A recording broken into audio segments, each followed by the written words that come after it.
The antique shop was hidden in a narrow, dusty street, almost impossible to find if you didn't know exactly where to look. The display cases were full of dusty objects, old and forgotten in appearance, which had survived the passage of time without being appreciated, destined to fall into the oblivion of future generations.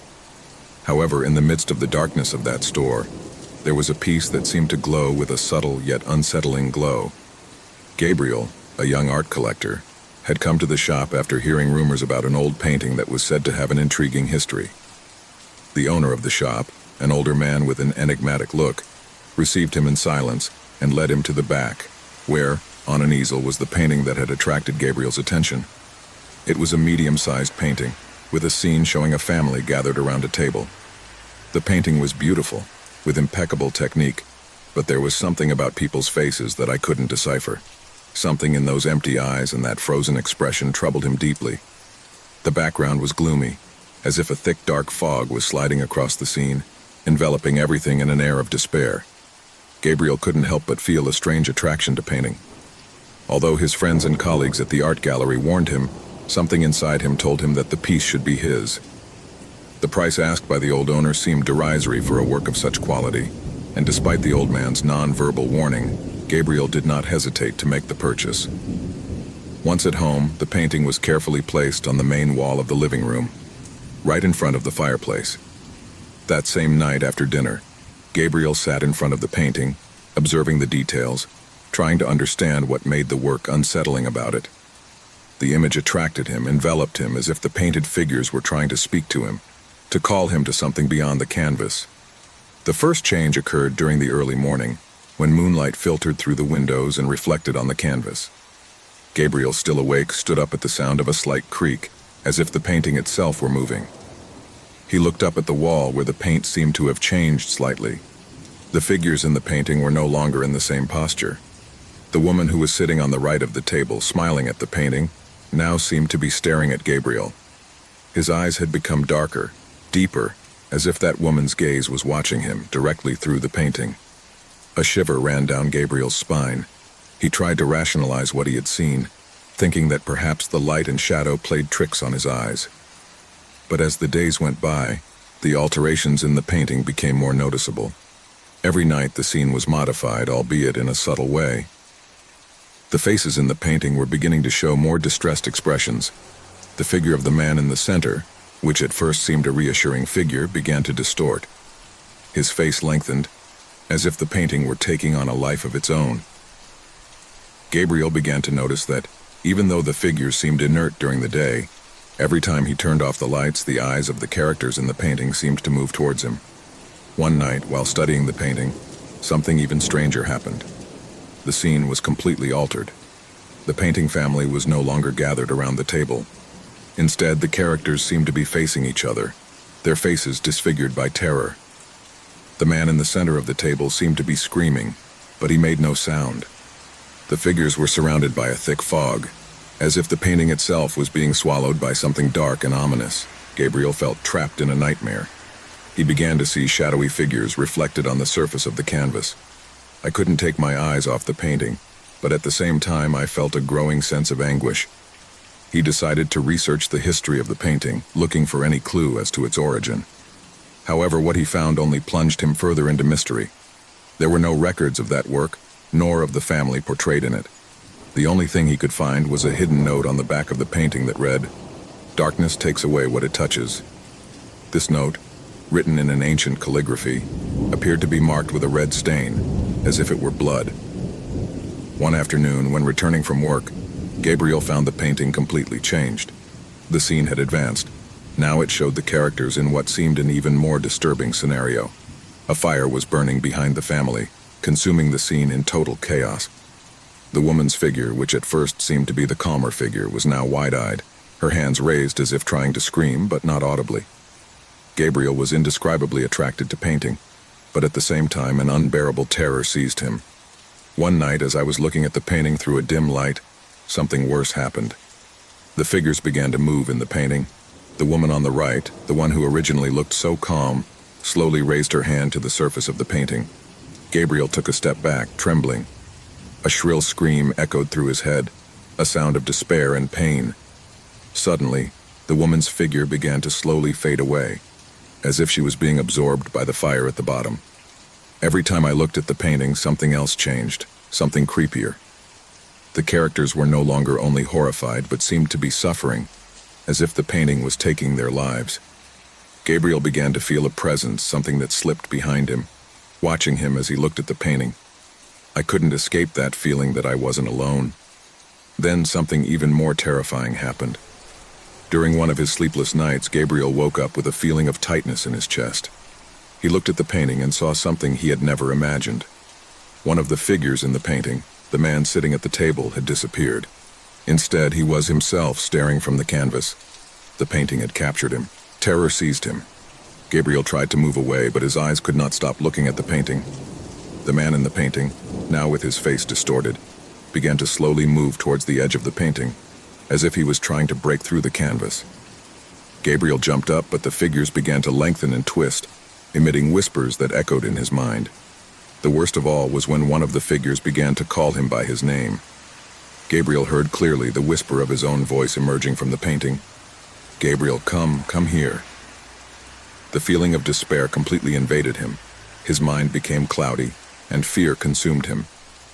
He ran to the door, but when he tried to open it, the painting seemed to come to life. His eyes full of terror looked at him, and he felt that he was being pursued. The figure of the man in the painting, now with a macabre grin, began to stretch towards him, as if trying to reach for him. Gabriel could not escape that oppressive atmosphere. The man in the painting drew nearer and nearer until, with a last cry, he disappeared from the canvas, leaving only the dense fog that enveloped the scene. Suddenly, everything in the room went dark. Painting was no longer just an image on the canvas.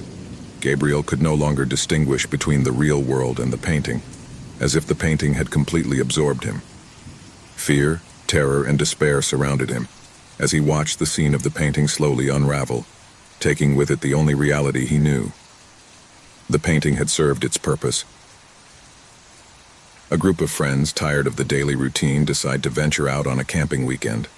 They sought to get away from the noise of the city, disconnect from technology, and enjoy nature. The forest, deep and mysterious, seemed the perfect place for his escape. They never imagined that they would enter a nightmare that would mark their lives forever. It was a Saturday afternoon when they arrived at the clearing where they set up camp. Around him, trees rose like dark giants, their elongated shadows stretching in all directions. The atmosphere was dense, almost oppressive, as if the forest itself were watching his every move. However, in their enthusiasm for adventure, they didn't pay too much attention to the warning signs emanating from the place. After settling in, they decided to explore the forest. They entered a path that seemed to take them even deeper into the heart of the forest. As they walked, the lushness of the place became more unsettling, as if the vegetation enveloped them and hid them from the outside world. Soon they came to a small cabin that seemed to have been there for decades, covered in moss and with broken windows. The atmosphere was gloomy and decadent. "Should we go in?" asked Laura, the most fearful of the group. Everyone looked at her, but no one answered immediately. The place exuded a sense of abandonment and mystery, and despite the latent fear, a strange curiosity pushed them to approach. They decided to go in. The door creaked as it opened, and a heavy, stale air greeted them. Inside, darkness seemed to embrace everything around him. Dust covered every surface, and the air was thick, as if time itself had stopped within those walls. However, there were no signs of life. No animal, no sound, just an absolute silence that was more terrifying than any noise. "What happened here?" muttered Tomas, the most adventurous of the group. He looked around, looking for clues that explained the abandonment of that place, but he found nothing that gave answers. Then, something caught his attention. A strange dark spot on the ground, as if something or someone had crawled there. He couldn't help but feel a growing uneasiness. The group began to explore more cautiously. They walked through the rooms, each one more somber than the last, but there was nothing out of the ordinary, except for an uncomfortable feeling that was intensifying. That's when Emily, the most outgoing of the group, heard something. A whisper, as if someone were muttering his name in the distance. His eyes widened and a wave of fear swept through his body. "Did you hear it?" he asked, trembling. The others looked around, but there was nothing, only the sepulchral silence. However, that unsettling feeling did not go away. Suddenly, as they explored the upper floor, a heart-rending scream broke the silence. It was Tomas's cry. They quickly ran to the source of the sound, but when they arrived, Tomas was gone. The place where he had been had only a trace of scrambled earth, as if something had dragged him with force. "Where is he?" shouted Laura, her voice filled with panic. The others didn't know what to think. Had it been an accident? Or was something much more sinister going on? Desperate, they began to search for Thomas, calling out to him, but the cabin seemed to offer no answer. The hours passed without finding any clues, but something else was happening. The air, once charged with stillness, now seemed to move, as if something invisible were watching them. Each sound seemed amplified, and the tension grew in each of them. As the night wore on, a sense of paranoia gripped the group. Fear turned to terror. Every creak of the wood, every gust of wind seemed like a reminder that they were not alone. Something was lurking, something they didn't want to see. That's when Emily found something in the old fireplace, a crumpled, yellowed piece of paper. He unrolled it with trembling hands and read in a low voice, "In this place, no one stays forever. Shadows walk among us, and when the full moon comes, they will all disappear, one by one." Panic took hold of them. What did that mean? And why was the hut so empty? And why had Thomas disappeared? They tried to flee, but the forest seemed to have closed in on them. There were no trails that would take them back to camp. Each attempt to return only plunged them deeper and deeper into a maze of trees. It was as if the forest itself was catching them. The darkness seemed to have a life of its own. When they finally managed to find their way back, the cabin was gone. What once seemed to be a solid, real structure had now vanished, as if it had never existed. Desperate, they began to shout for Tomas, but only the echo of their voices responded. Fear was transformed into pure terror. Tomas's disappearance was never solved, and his friends never spoke of what happened. However, each of them carried with them the memory of that terrifying night, a night that changed them forever. In their hearts, they knew that what happened in that forest was not an accident. Something dark and evil had awakened there, and now no one was safe. Years later, the camp was found empty. Investigators who tried to inquire about previous disappearances in the forest never returned. And the empty hut, which no one dared to look for anymore, is still waiting, lurking, somewhere in the darkness of that endless forest.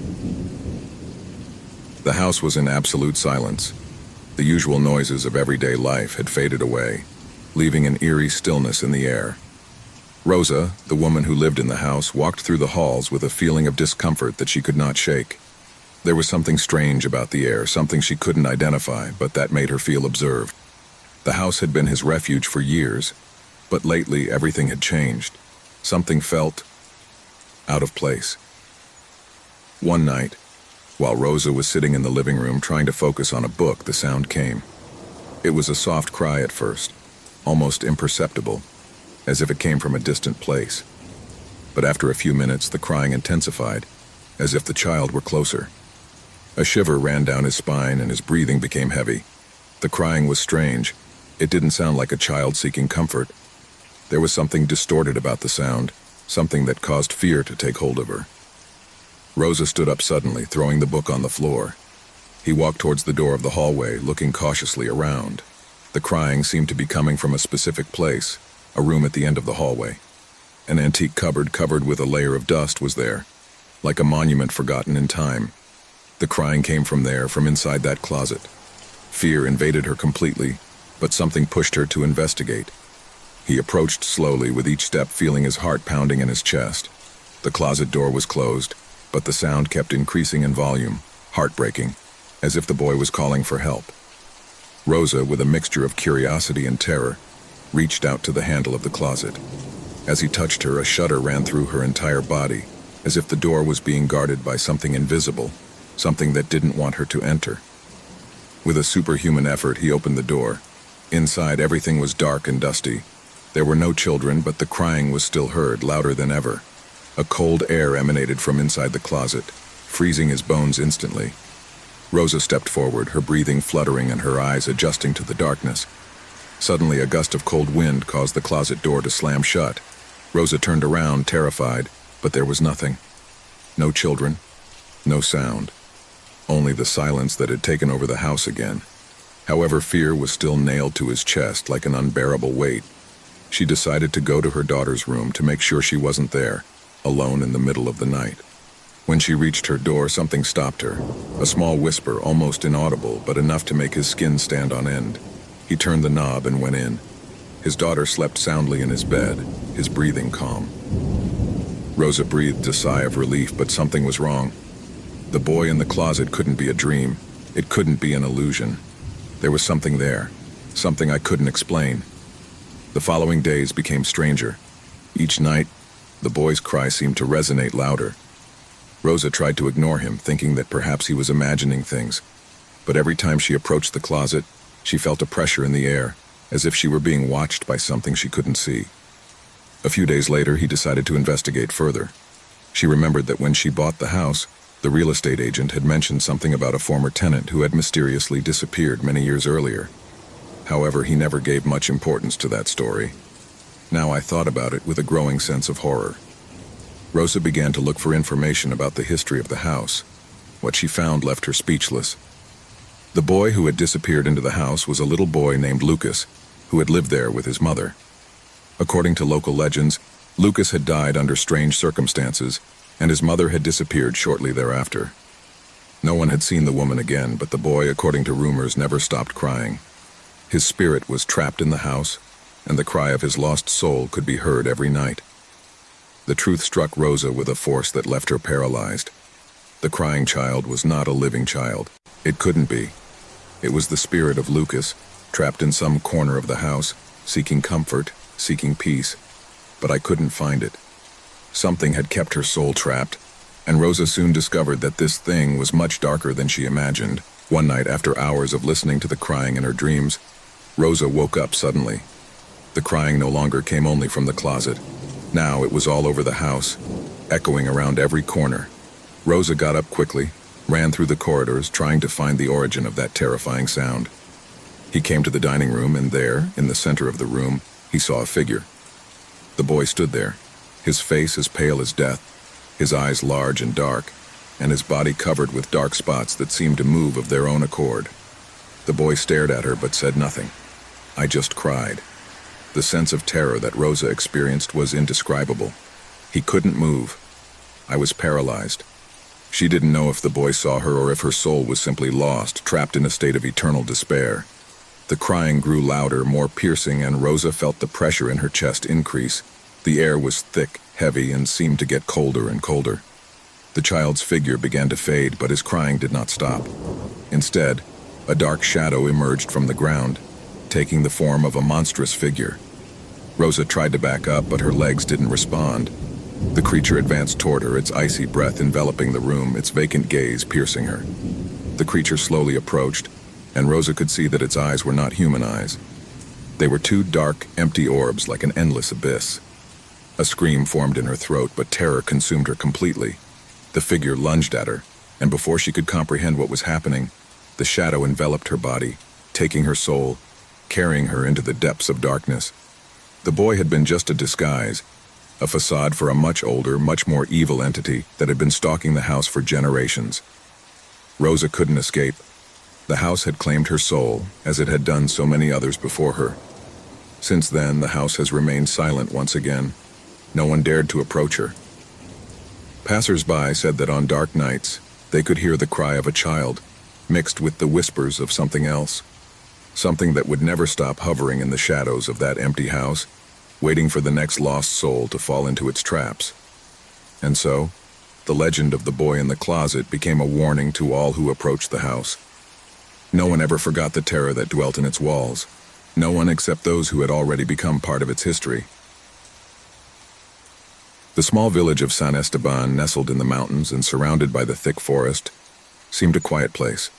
The stone houses, the red-tiled roofs, and the cobbled streets gave a feeling of serenity, almost from another time.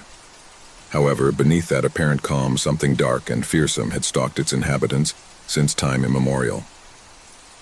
Every evening, when the sun began to hide behind the trees and the cool night air began to fill the streets, a bell rang in the village church. It was not a normal bell. Its sound did not announce the time, nor did it call for prayer. Every time the bell rang in the air, someone in the village died. No one knew how or why, but everyone knew that the sound was an omen. A death was about to come.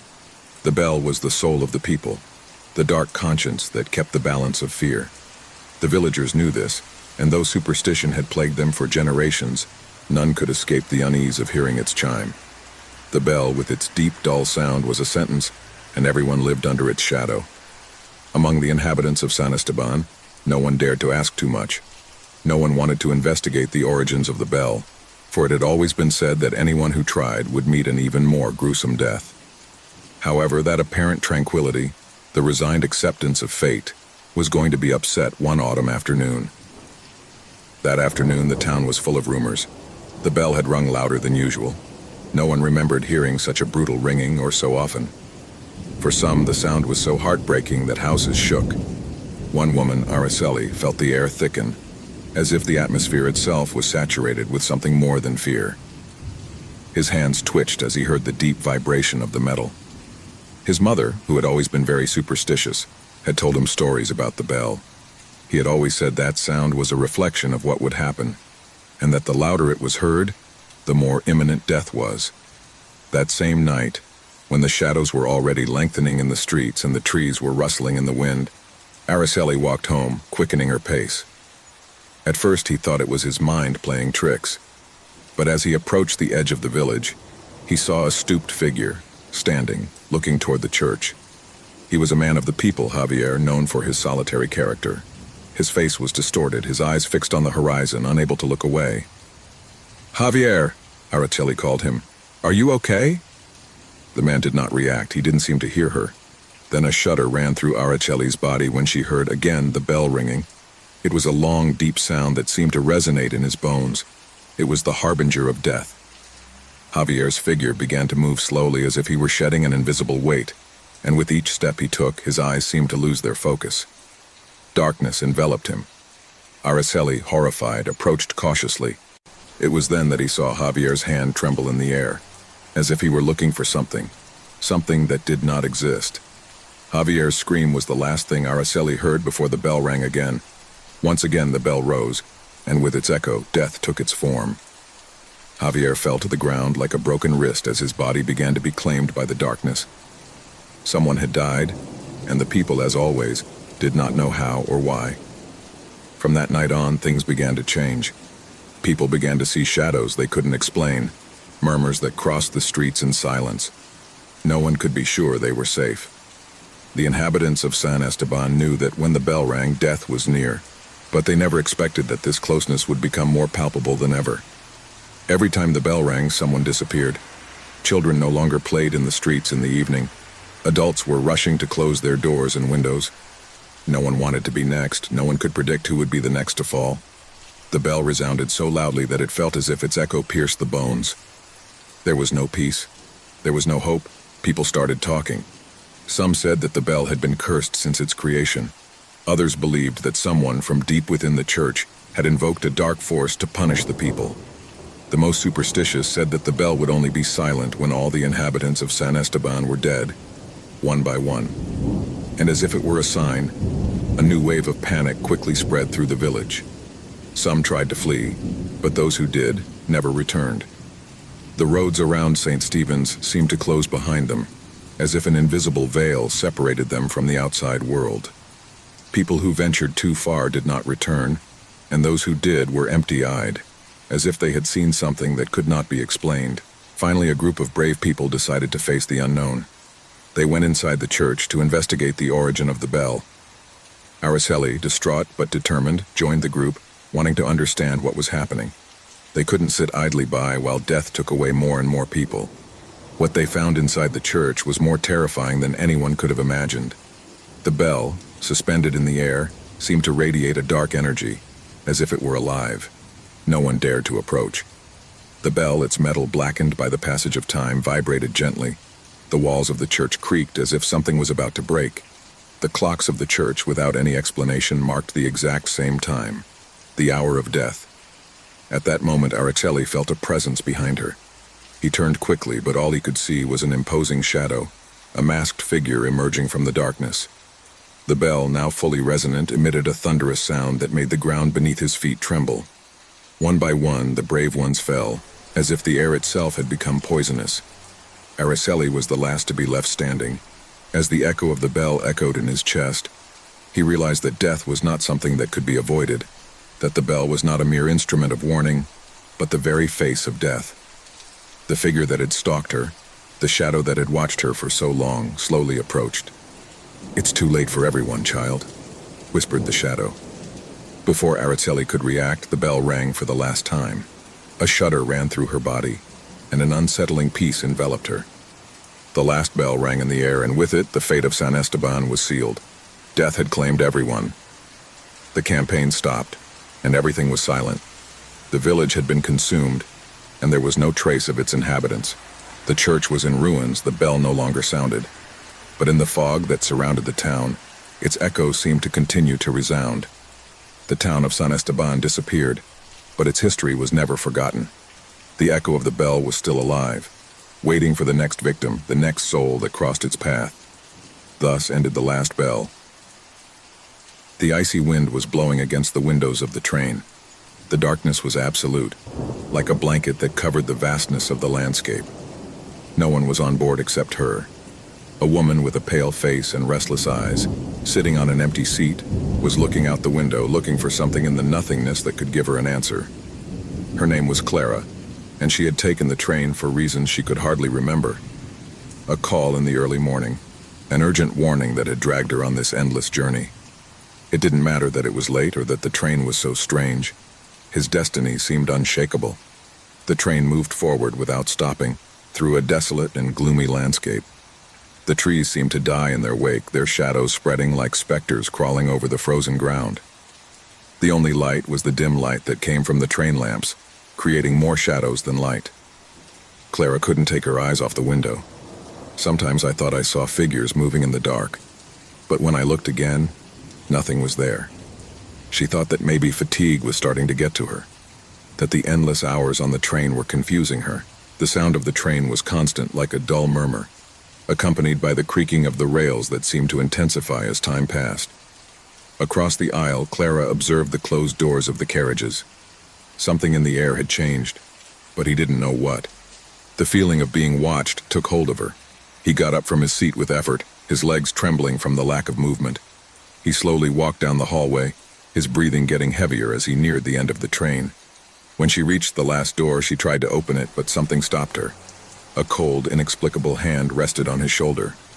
Clara turned quickly, her heart leaping from her chest, but there was no one there.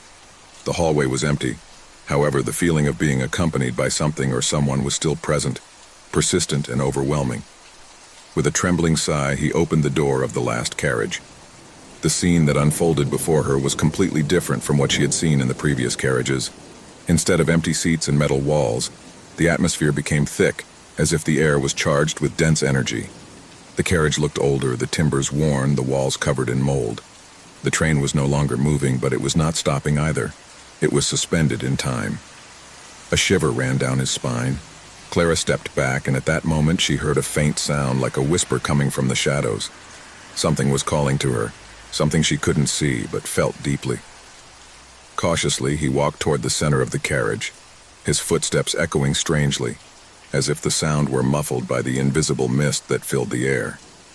Suddenly the voice appeared. It was not a human voice, but a distant muffled whisper, as if someone were speaking from the bottom of an abyss. "Don't go," the voice whispered. "You can't leave." Clara took a step back, her body stiff with fear. The whisper seemed to envelop her, filling every corner of her mind. Faces began to materialize around him, ethereal figures emerging from the shadows. Some of them looked human, but their empty eyes and disfigured faces made it clear that they weren't. Others were just shadowy silhouettes without a defined form, but with a presence so overwhelming that the air itself became dense and heavy. What is this?" murmured Clara, trying to find her voice in the midst of the chaos. The atmosphere was getting thicker and thicker, as if something invisible was pressing on it, crushing it. The figures began to move, gliding towards her with terrifying slowness. "We can't rest," said one figure, his voice hoarse and broken. "The train never stops for us. We're trapped just like you." Clara tried to take a step back, but her feet did not respond. She felt as if the ground was swallowing her shoes, as if every movement was a struggle against an invisible force that held her prisoner. The figures around him whispered, repeating words he couldn't understand. And then a different voice, clearer and full of despair, spun her quickly. "Help me!" shouted an approaching figure. Clara could make out the features of a woman, her face contorted with pain and anguish. "Don't leave me here, don't go, please." But before Clara could answer, the woman disappeared, vanishing like a mist. The air became even colder, and the presence of the spirits began to surround her, getting closer and closer. Clara felt the weight of his gaze, the weight of his untold stories. The train was still not moving, but time no longer seemed to exist. Nothing moved outside the car, just a perpetual void that stretched into nothingness. At that moment, Clara realized the worst. She was also a prisoner. The train never stopped, never got anywhere. She was also trapped in that suspended space between the past and the future, between life and death. The voices intensified, the whisper of trapped souls surrounded her. "Why don't you leave?" A shadow murmured in front of her. "We couldn't, but you can still get out." But Clara didn't know if there was still anything left out. She didn't know if there was anything beyond the train, beyond the station where she was now trapped. Was she dead? Was she alive? The faces of the dead watched her, waiting for an answer that she herself did not have. Fear invaded her, terror began to consume her, but something inside her told her that there was a way out, a way to escape. "Let me out," shouted Clara, her voice cracking with panic. "Let me go." The shadows came closer, touching his skin with cold hands. "You can't leave," they said in unison. "The train never ends. Time does not advance for us, but there's something you can do." Clara looked at them, her eyes full of tears, her heart pounding. "What do I have to do?" he asked in a trembling voice. One of the figures, that of the desperate woman, approached her. "You have to decide. Stay and be one of us, or move on and break the cycle. But you'll never be free without making that choice." The sound of the train began to change. It was no longer the constant rumbling of the rails. Now there was a soft sound, like the rustling of fallen leaves. The station seemed to crumble around her as if the walls of the train were beginning to fade. "Choose quickly," said another shadow, his voice broken and anguished. "The train is stopping. You'll never have this opportunity again." Clara, her heart racing, looked around. Shadows clustered around her, reaching out their hands toward her soul. Time seemed to dilate and compress at the same time. She closed her eyes and took a deep breath. He knew what he had to do. He couldn't stay there. He couldn't become one of them. I needed to get out. Suddenly, the train stopped. A deep silence invaded the space. The darkness around him slowly dissolved, and Clara found herself back at the station, the fresh air beating down on her face. She was no longer alone. The shadows, the ghosts had vanished, and the station had ceased to exist. The train had come to an end, but Clara had also left the last station behind. She wasn't trapped, and though terror had been his companion all this time, he now understood that he had chosen freedom. No matter what came next, she had decided to continue, and with that decision, the train and the fear disappeared forever. Whitehaven Island, a small, isolated piece of land in the middle of the murky waters of the North Sea, had been a mystery for years.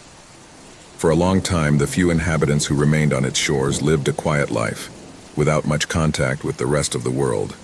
The island, though small and modest, was steeped in ancient history, full of secrets buried under layers of land forgotten by time. But all that changed on a gray autumn afternoon when a group of tourists, in their eagerness to know the place and its mysteries, decided to venture on the island without knowing what awaited them. The group never returned. Local authorities, alarmed by the unexplained disappearance, sent several expeditions in search of the tourists, but never found a trace of their presence. Weeks turned into months, months into years, and the case of the missing from Whitehaven went from front-page news to a story forgotten by most. No one knew what had happened on the island. However, the rumors did not stop. 5 years after the group's demise, things began to change. Stories were whispered among the locals of strange sightings and unexplained occurrences. Bright lights on the darkest nights, shadows moving through the trees, and unmistakable voices in the breeze that seemed to carry echoes of something lost. However, what most terrified those who lived in the vicinity was the growing number of stories about people who said they had returned from the island. People who had disappeared for years, but now walked the streets of the town again. At first, people thought they were simple coincidences. But as time progressed, the stories became more disturbing. No one seemed to be able to explain the return of the disappeared, let alone the strange behaviors exhibited by those who claimed to have returned. Many people were skeptical, but those who met these people soon began to feel a chill running down their spine. The people who returned were not the same. There was something deeply altered in their eyes, something that made them seem different, empty, as if they were living in a parallel reality, completely disconnected from the life they had known before. The whole town began to murmur. No one knew what had happened on Whitehaven Island. No one knew what had changed those tourists who at first seemed to be ordinary people. A sense of fear and distrust took hold of the locals, and those returning from the island could not fit in. There was something inhuman about them, something that couldn't be explained in words. At first, those affected tried to continue with their lives, trying to reintegrate into the village and their former circles. However, over time, their behaviors became more bizarre and puzzling. Some of them were talking about things that no one understood, as if they were repeating the same phrases in a forgotten or unintelligible language. Others were silent, with an empty and disconnected expression, as if they could not remember anything from their previous life. The people close to them were beginning to feel a sense of unease, as if something dark and dangerous was surrounding them. The town's mayor, concerned about the growing number of incidents, called a meeting in the central square. On the night before the meeting, one of the returnees, a woman named Clara, disappeared again without a trace, only to appear at dawn in the center of the village, covered in dirt and with a completely empty expression. The few witnesses who saw her came to an agreement. Something had changed inside her, something deeply disturbing. At the meeting, the villagers were frantically arguing about what to do with those who returned. Some believed they should be isolated, others feared they might be a threat. Panic took hold of everyone when the stories began to arrive more frequently. No one knew if those who were returning were really the people who had disappeared, or if something else had taken them, altering them, transforming them into something else. It was at that moment that a young researcher named Samuel arrived in town. Samuel was a freelance journalist, known for his desire to unravel the darkest mysteries, and he had heard about the strange happenings in Whitehaven. He decided to travel to the island to discover the truth behind the returnees. With the approval of the local authorities, Samuel boarded a small boat to the island. As he approached the shore, he couldn't help but feel that something in the air was deeply wrong. The sky was covered by dark clouds, and the sea seemed more violent than normal. Whitehaven Island, which had once been quiet, now seemed to radiate an unsettling energy. Upon arrival, Samuel began to explore the island. In his first steps, he noticed something strange. The place was deserted with no signs of life, as if the island itself had been forgotten by time. But as he moved further inland, Samuel realized he wasn't alone. I could feel it. Something was watching his movements, walking among the trees and moss-covered rocks. Samuel found what looked like a cave hidden among the hills. Intrigued, he went into it. Darkness enveloped him as he advanced through the narrow passage. And then, at the bottom of the cave, he saw something that left him cold. A set of strange symbols were etched into the walls of the cave, symbols that did not belong to any known culture. They were ancient, so profoundly old that they defied human logic. As Samuel watched them, a sense of anguish came over him. He felt as if something was awakening in the depths of the island, something he had been waiting for centuries. Suddenly the cave began to tremble, and a strange vibration ran through his entire body. Samuel tried to get out, but the walls seemed to move, closing around him. It was then that he heard voices, soft at first, like a whisper in the distance. The voices grew louder, closer, until suddenly they stopped. And then he saw something he would never forget. The missing tourists, the same ones who had returned to the village, were standing in front of him, their eyes empty and their bodies motionless. They were there, but they were not the same. Something had transformed them. Something had possessed them. At that moment, Samuel understood what had happened.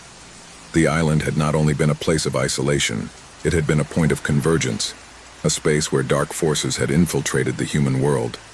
The people who returned were not human. They had been altered, possessed by an ancestral entity that controlled them. And that entity had been patiently waiting for his return.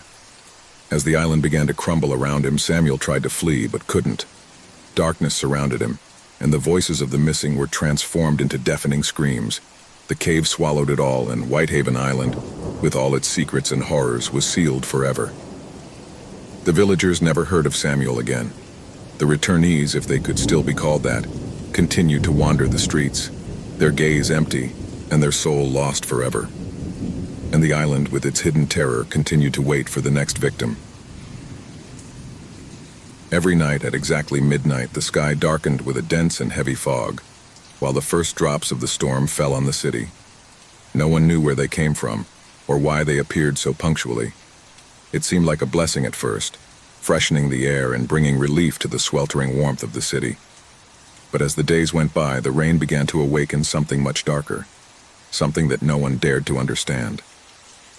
At 12 o'clock, the first drops fell gently, followed by a rain that intensified rapidly. No one dared to leave their homes when the sound of the storm began to fill everything. It was as if the rain had a life of its own, a being that felt strangely aware, as if it were watching.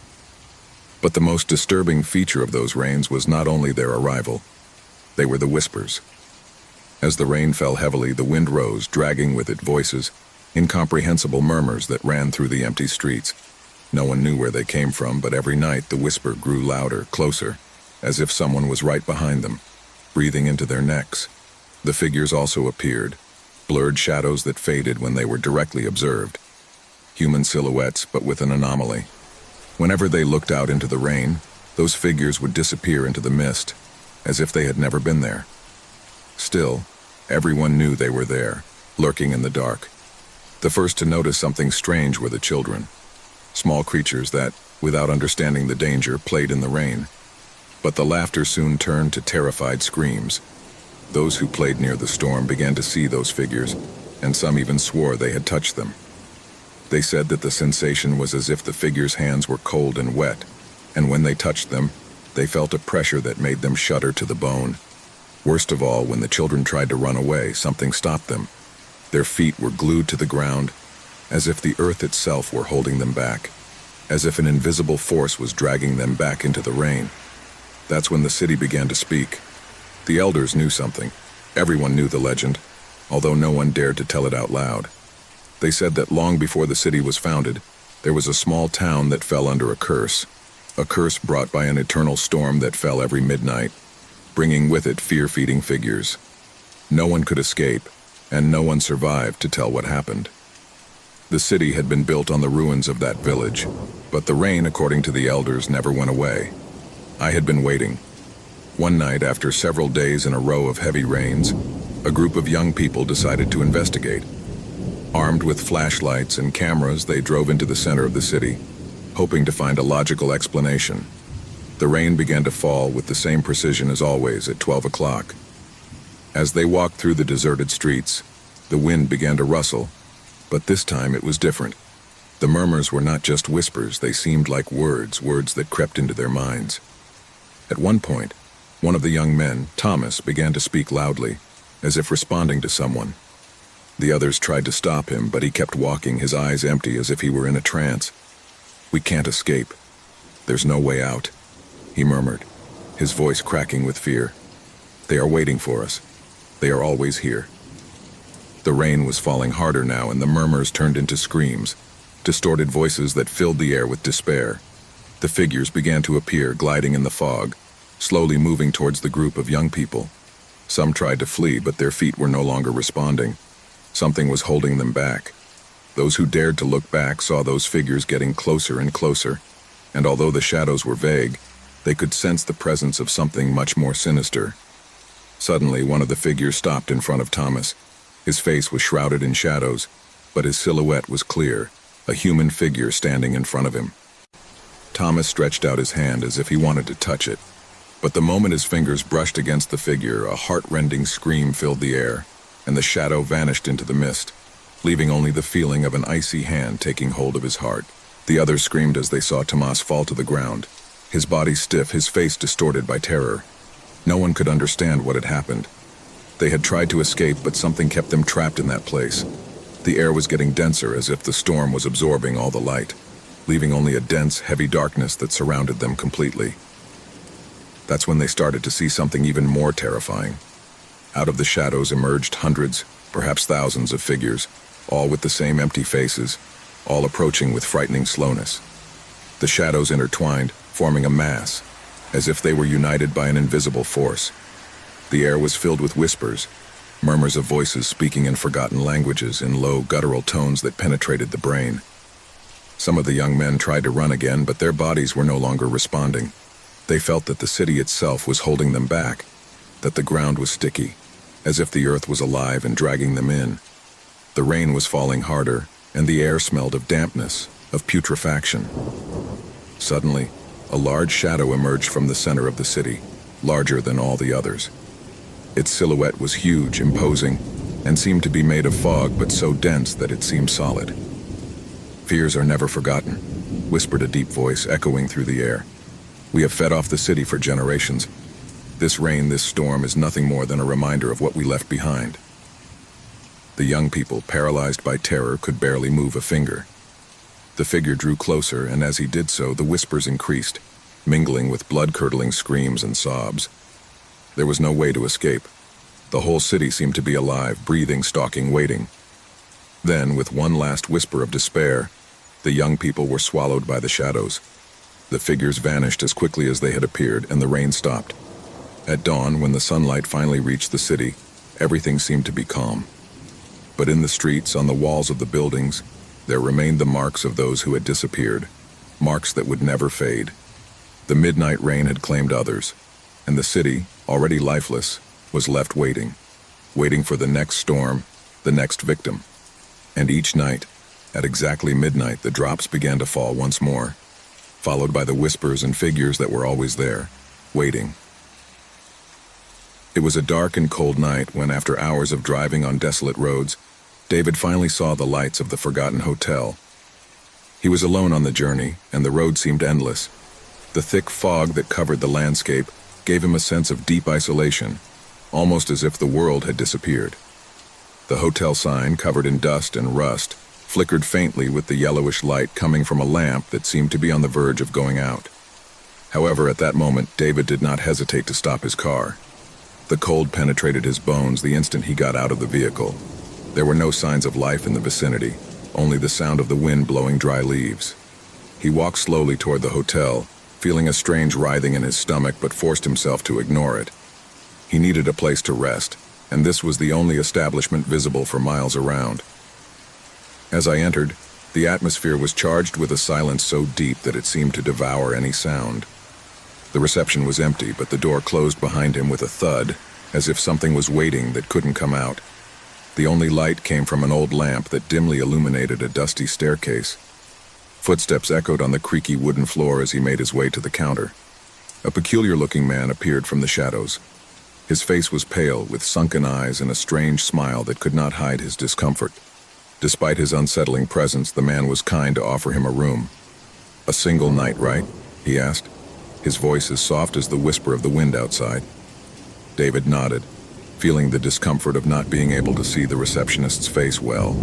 He was handed the key to room 23, which appeared to be the only one available, and the man pointed to a door in the dark hallway. Without thinking too much, David headed there. As he walked, the feeling of discomfort grew, as if the corridors of the hotel were alive, watching him, waiting for something. The door to room 23 creaked as it opened. Inside, everything seemed to be covered in a layer of dust and dirt, but the bed, somewhat rickety, was made, which gave him a strange sense of tranquility. On the bedside table, an oil lamp emitted a soft light, as if someone had left everything in its place, ready to receive it. David put his backpack on the floor and sat up on the bed. He decided not to think about his thoughts anymore and lay down, staring at the ceiling as he listened to the incessant creaking of the wood under his weight. The wind was howling outside, but nothing seemed out of place, at least for now. Gradually, his eyes closed, but before he fell into a deep sleep, he heard something. A whisper.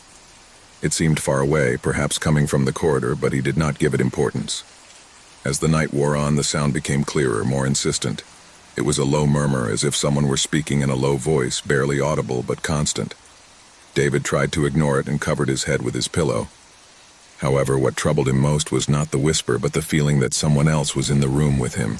The next morning, he woke up sweating. He had had a vivid nightmare filled with shadows and echoes of voices surrounding him. The sunlight barely came through the windows, but he decided it would be best to get out of there as soon as possible. However, when trying to leave, something strange happened. The door to the room wouldn't open. He tried to turn the handle hard, but it wouldn't move. A cold sweat began to run down his forehead as he felt panic wash over him. Suddenly, a soft, distant laugh could be heard behind him. He turned quickly, but no one was there. Fear caught up with him quickly and his breathing quickened. He started banging on the door in desperation. But when he looked down, something caught his attention. On the ground there were footprint marks as if someone had walked there. They were large and heavy, and seemed to vanish into thin air as if they had never existed. The atmosphere in the room felt denser, and a shudder ran through his body as he saw footprints begin to form around him. The door slammed open, leaving him with his heart racing and his body tense with fear. A dark corridor awaited him. A corridor where the shadows seemed to move strangely, as if they were watching his footsteps. He advanced cautiously, fearing what he might find, but when he reached the end of the hall, he saw a figure. A man standing in front of the window, staring out. The man was of a slim build with a gloomy face, and his figure seemed to emanate a sense of deep sadness. David approached, but the man did not move. When he was close enough, the man spoke without turning. "Did you stay overnight?" he asked, his voice soft, like a whisper lost in the wind. David nodded, not knowing what to answer. The man turned it around slowly, and that's when David saw it right. His face was marked by scars and wrinkles, but the worst thing was his empty gaze, as if his soul had been ripped from his body. The feeling of terror enveloped David, and he felt a shudder in his spine. "This hotel is full of shadows," the man continued. "Shadows of those who died here. No one leaves, no one escapes." David backed away, feeling the terror paralyze him. He wanted to flee, but his legs did not respond. The man began to walk toward him, and with each step his body faded further until he became a shadow, an ethereal presence surrounding David. "You're going to stay here with us, just like the others." The room began to darken around him. The light from the oil lamp suddenly went out, and the corridor was filled with twisted shadows, figures floating aimlessly, slowly moving towards him. The feeling of despair enveloped him. He was no longer alone. The place became a prison, and the shadows of the people who had died there surrounded it. "This place never closes," whispered the shadow, "and you won't go out either." David tried to scream, but his voice wouldn't come out. His whole body was paralyzed. The shadows enveloped him, and somehow he knew that his soul would be the next to be trapped forever. The doors of the hotel crashed shut, and the darkness consumed him completely. There were no more screams, only the eternal whisper of the lost souls that still wandered through the forgotten hotel. Ever since he moved into the old apartment building, Javier had felt a strange presence. It wasn't something tangible, but a nagging sense of being watched. The building, with its narrow corridors and mold on the walls, seemed to have a life of its own. However, what worried him most was not the age of the place, or even the strange noises during the night. What really disturbed him was the absolute silence during the day, as if the building was waiting for something or someone. When Javier signed the contract, he was excited. He had been looking for a place where he could live alone, a refuge where he could focus on his work and be away from the hustle and bustle of the city. The price was incredibly low, almost too good to be true, but the realtor, an older man with a serious look, assured him that there would be no problem. However, he did not tell her everything. The first night was quiet until something strange happened. Javier woke up in the middle of the night, startled by a feeling of discomfort. "I felt like something wasn't right, but I couldn't identify what it was."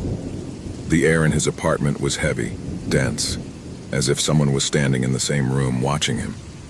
At first he thought it was darkness playing tricks with his mind, but when he looked down the hall, he could swear that he saw a slowly moving shadow. It wasn't the first time she'd moved. I had been to several places before, and I had never experienced anything like it. Even though I was used to moving and living in new places, something about this apartment seemed different. The air was charged with an energy that kept him alert, a heavy energy, as if something was trapped in that place and couldn't escape. At first, Javier tried to ignore him. He thought it was his mind, perhaps too tired from the stress of moving and adjusting to his new routine. But as the days passed, the feelings of discomfort only got worse. Every time he found himself in the hallway, he felt something following him. But when he looked back, there was nothing. It took several weeks before he decided to investigate the apartment's past. The realtor hadn't told her much about the previous tenants, only that the unit had been empty for several months. Javier felt that he needed to know more, as if that knowledge could help him understand why he felt that he was not alone. It was then that he met the neighbor of the apartment next door, a middle-aged woman named Mariana. She was sitting in the doorway, apparently waiting for someone to come by. Javier, with his natural curiosity, approached and struck up a conversation. "Do you know anything about apartment 304? He asked, pointing to her door. Mariana stared at him for a few seconds before answering. Something in his eyes didn't seem to want to talk about it, but finally, he sighed. "That place, he's not like the others," he said quietly. "The last tenant disappeared. Nobody knows what happened to him, but the building was never the same after that." Javier frowned, confused. "Did it disappear? How? What do you mean he was never the same?" Mariana looked at him again, this time more cautiously. "That person never came back. It wasn't a simple abandonment, you understand?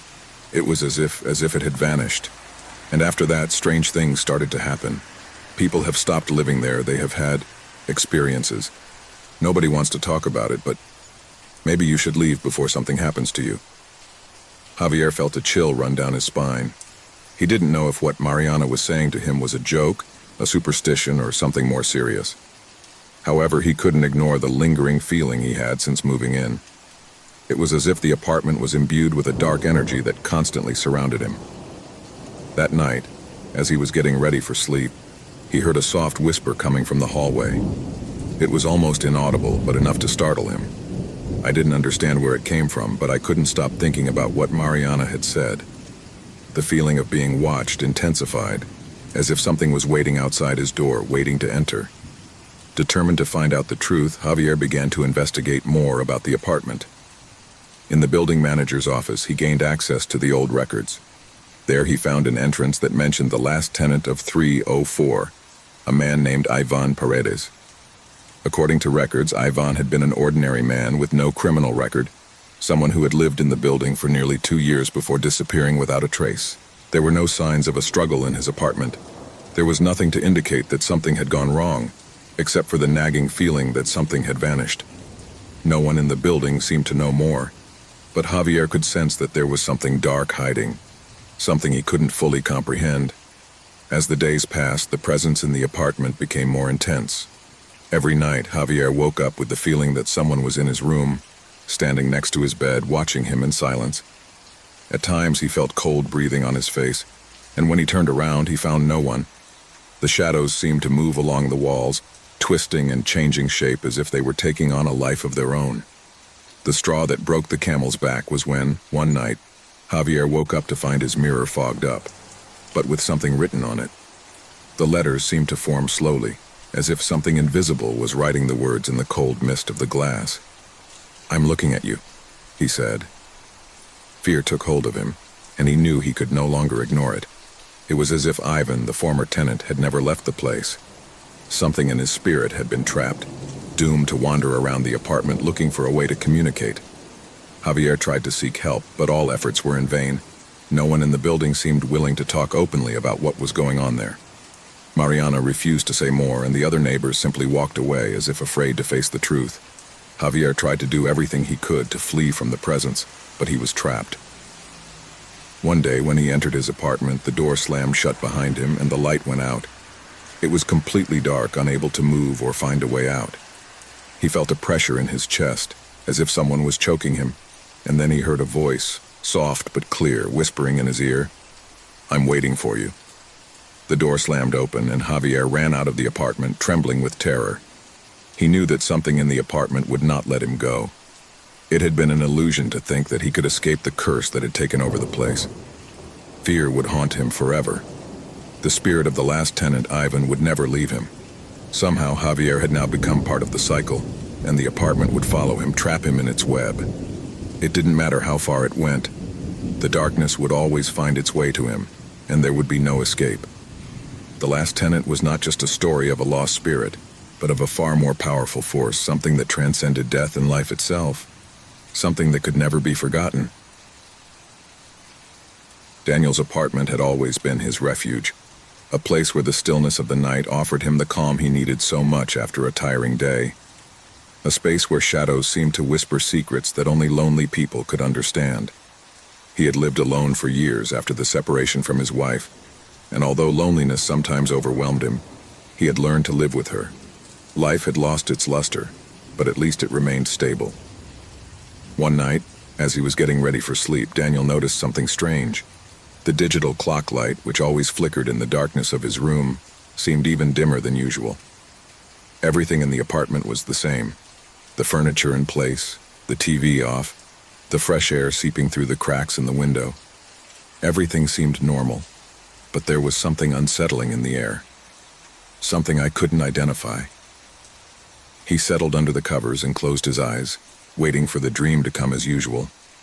However, that night something different happened. A whisper, low and barely audible, seeped into his consciousness.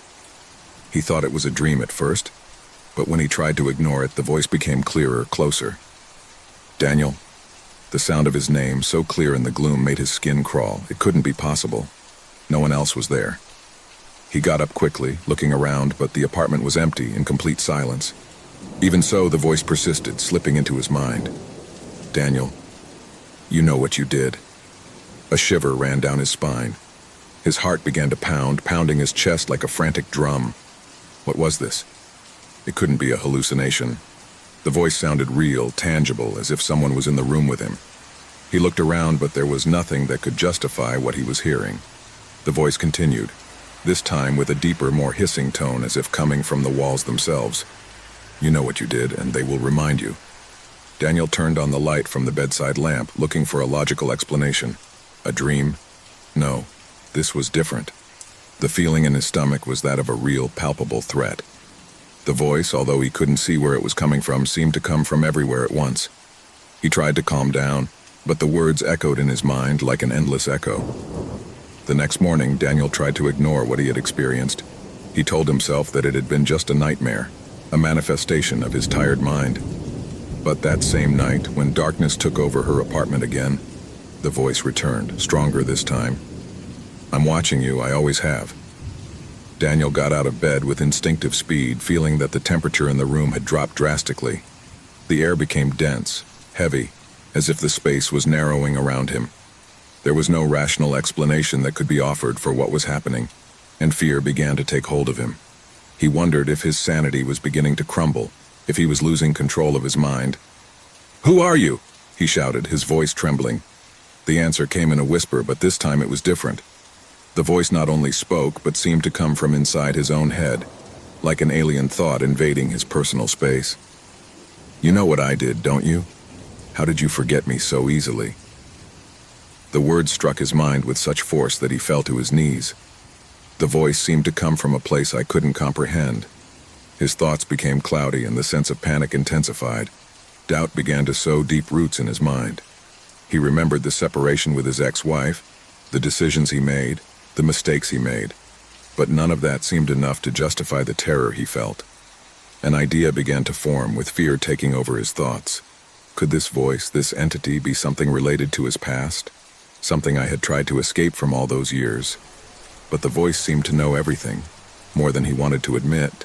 The next night, as darkness fell on the apartment, the voice returned with overwhelming insistence. Daniel couldn't take it anymore. He picked up his phone and called a friend, but the call dropped before he could say anything. Panic overwhelmed him. He was alone, completely alone. Daniel, do you want to know the price of your decisions? The room was cold, the air thick and stuffy, as if he were drowning in the presence of something he could not see. The furniture, the walls, the ceiling seemed to close in on him. Each shadow seemed to lengthen unnaturally, and the light from the lamp flickered faintly. The voice began to laugh, a low, guttural laugh seeping into his brain. The feeling that something was watching him, lurking around him, became unbearable. Daniel felt as if something was dragging him along, something dark that took hold of his soul, squeezing it, making him relive his worst fears. You can't escape. You never can. Suddenly the sound of footsteps echoed in the hallway. They were slow, heavy steps, as if someone were walking with deliberate calm, approaching his door. Daniel's mind began to fragment. The voice continued to whisper, but he could no longer distinguish between reality and the nightmare that had taken hold of his mind. He got out of bed, but his legs didn't respond well. Anxiety dominated him. His breathing was agitated, and fear had paralyzed him.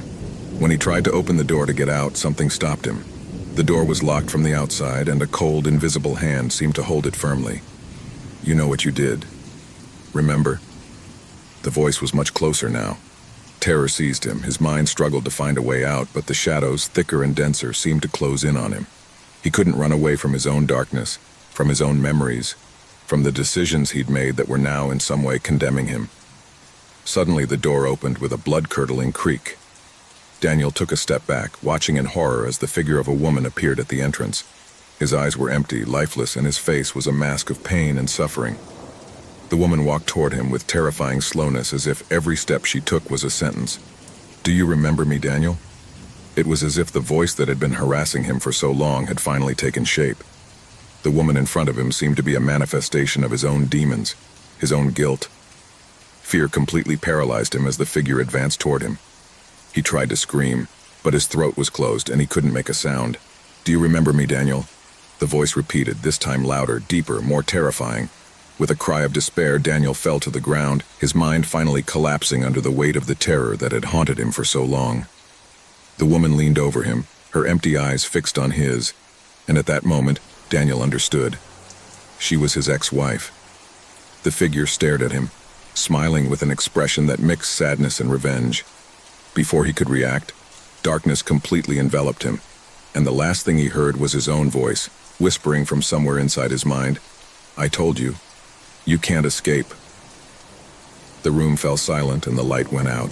The shadows returned to the place where they had always been, but this time the dark presence had won. Daniel never woke up. The house stood lonely, surrounded by trees that seemed to whisper to each other with each gust of wind. Its facade, aged by the passage of time, crumbled to one side, but its structure remained imposing, like a shadow that hid forgotten stories. For Laura and her family, this place represented a new opportunity, a fresh start after years of hardship. They moved without much thought, attracted by the apparent tranquility of the countryside and the promise of a home that could offer them peace. It was a rainy Monday when they arrived, the water pounding against the windows furiously, but nothing seemed to break the solemn atmosphere around them. The mother, Laura, watched nervously as her children, Alan and Sophia, ran around the house exploring every corner while she organized the first boxes. The air smelled of old wood, but despite the humidity that permeated everything, the house seemed to have a presence of its own, something that could never be ignored. The first hours passed without any notable incident. The children laughed and Laura tried to organize the kitchen, which was larger than she had imagined. But soon they began to notice something strange. The echoes. At first they thought it was part of the place, that the old walls amplified the sounds, but the truth was much more terrifying. It all started when Laura called her children for dinner. "Alan, Sophia, dinner is ready," he shouted from the hallway. But what he answered was not the voice of his son or daughter, but a deep, guttural voice that seemed to come from the walls themselves. "Laura," the voice whispered, but it wasn't she who was listening to it. It was an alien voice, deep, ancient, that slipped through the house like a shadow. Laura thought it was a joke, but her children's eyes widened when they heard the answer. "Did you hear that?" asked Alan blankly. Laura tried to calm the children, assuring them that it was just the sound of the house, but as the days passed, the echoes began to become more persistent. At first, the voices only repeated what was being said, but soon they began to alter the words. "Laura, look for what you forgot," he whispered once, while Laura, alone in the library, turned slowly at the bewildering message. What had I forgotten? I couldn't remember. The echoes began to take on a more tangible form, as if the voices could see something she didn't. As she explored the house, she found old photos in the attic, faded images of people she didn't know. One of the portraits caught his attention, a man with a grim expression looking toward the camera with eyes full of despair. The house had secrets, and the echoes were just the beginning. One night, while the family was having dinner in the dining room, Sophia asked something that made the air freeze. "Mom, who is the man in the attic photo?" he asked innocently. Laura felt a chill run down her spine. She hadn't mentioned anything about the photo. "What man?" he muttered, but before he could ask, the voice of the man in the photo spoke in the dining room. "Look at what you're hiding." Panic gripped Laura, but she still tried to rationalize what was happening. The voices were echoes, nothing more than that. But every time someone spoke, the echoes responded, and over time they began to reveal darker secrets. The man in the photo, the voice whispering in the night, began to put together pieces of a strange puzzle. That house had not only been his refuge, but also his prison. Laura began to investigate the history of the house, but the more she investigated, the more terrifying the revelation became. The house had originally been built by a man named Samuel, a hermit who had disappeared without a trace, but not before he had committed terrible acts. He had used the house as a refuge for those he had recruited from other nearby villages. No one knew for sure what was going on within the walls of the mansion, but the echoes, the whispers of those who had passed by, had never been extinguished. One night, while Laura was sleeping in her room, something strange happened. The echoes grew louder and louder, more intense until they began to transform into heart-rending screams. "Help, help me!" shouted a female voice, and Laura woke up breathing heavily. He got out of bed trembling and walked down the hall. In the mirror at the entrance, she saw her reflection, but she was not alone. Someone else was there, a shadow that vanished before he could scream. That same night, Alan and Sophia began to have nightmares. They woke up sobbing, terrified by the voices that spoke to them from the walls. "We are here with you," whispered the voices, as if they were trapped in the place. It wasn't just a game. It wasn't just an old house. They were trapped in something much bigger, something darker. Anxiety was building up in Laura. As the days went by, the echoes began to reveal more personal, deeper things. "Your mother is in danger," the voices whispered to Sophia, and then to Alan before they could tell Laura. Something was crumbling in the walls, and she could feel it. One day, Laura returned to the attic and found something that left her cold. A small old leather notebook, full of words written in dark ink. The words were written in a hurried manner, with palpable desperation. It was Samuel's story, but it was also his family's. He had invoked a dark covenant, one that bound him to the house forever, and to all those who moved there. He had used his own children. He had done horrible things to them, and the echoes were their trapped souls, doomed to repeat their cries eternally. Laura tried to destroy the notebook, burn it, but the echoes increased in intensity, and the voices began to scream louder. "You can't escape," said the voices, ringing in their ears, filled with hatred and despair. When she tried to flee with her children, Laura realized that the house would not let them leave. The doors slammed shut, the windows were tightly sealed, and echoes filled every corner. At that moment, the family understood the truth. The echoes were not only voices that responded to what they said. They were voices that revealed what had happened in the house, the sins committed by those who had lived there before. And now the family was caught in that same curse. Laura, in her desperation, tried to remember everything she had learned about the house, about the pact that had bound souls to those walls. But there was no way out. The voices increased in intensity, filling the house with a deafening roar. "They're here to stay," the final voice rang out, and with one last cry of terror, Laura and her family joined the echoes. The House of Echoes had claimed its last victim, and the voices continued to repeat their secrets, eternally trapped in the walls of that forgotten mansion. The dense air inside the cave felt even heavier with the rustling of rocks falling around it. The hikers had barely had time to react before the ground crumbled beneath their feet, falling into a dark, cold darkness. When at last the noise of the rocks died down, they found themselves in a vast subterranean space with the walls of the cave extending upwards like gigantic pillars, and the ceiling seemingly so high that the human eye could not see the end. However, the most frightening thing of all was the silence. A silence so dense and crushing that it seemed to devour every sound, every whisper, every breath. They had come with the intention of exploring, but now they were trapped, with no way of knowing if there was a way out, or if they would ever see the light of day again. Their lanterns flickered faintly in the darkness, as if the shadows themselves wanted to take hold of them. Dust-covered bodies with some superficial wounds from falls were trying to gather around a small illuminated area. Mark, the leader of the group, was the first to react, looking up at the cave walls for any sign of a way out. His breathing was rapid, his mind trying to process what had happened. Was there a way to escape? There didn't seem to be a clear path, just the cold, rocky walls that surrounded them. Emma, his longtime companion, came up to him, her face pale and full of fear. She didn't say anything, just held onto his arm tightly. "We have to look for a way out. This can't be the only thing," Mark said, his voice trembling but determined. The group, which had arrived as a simple excursion, was now caught up in something much more terrifying.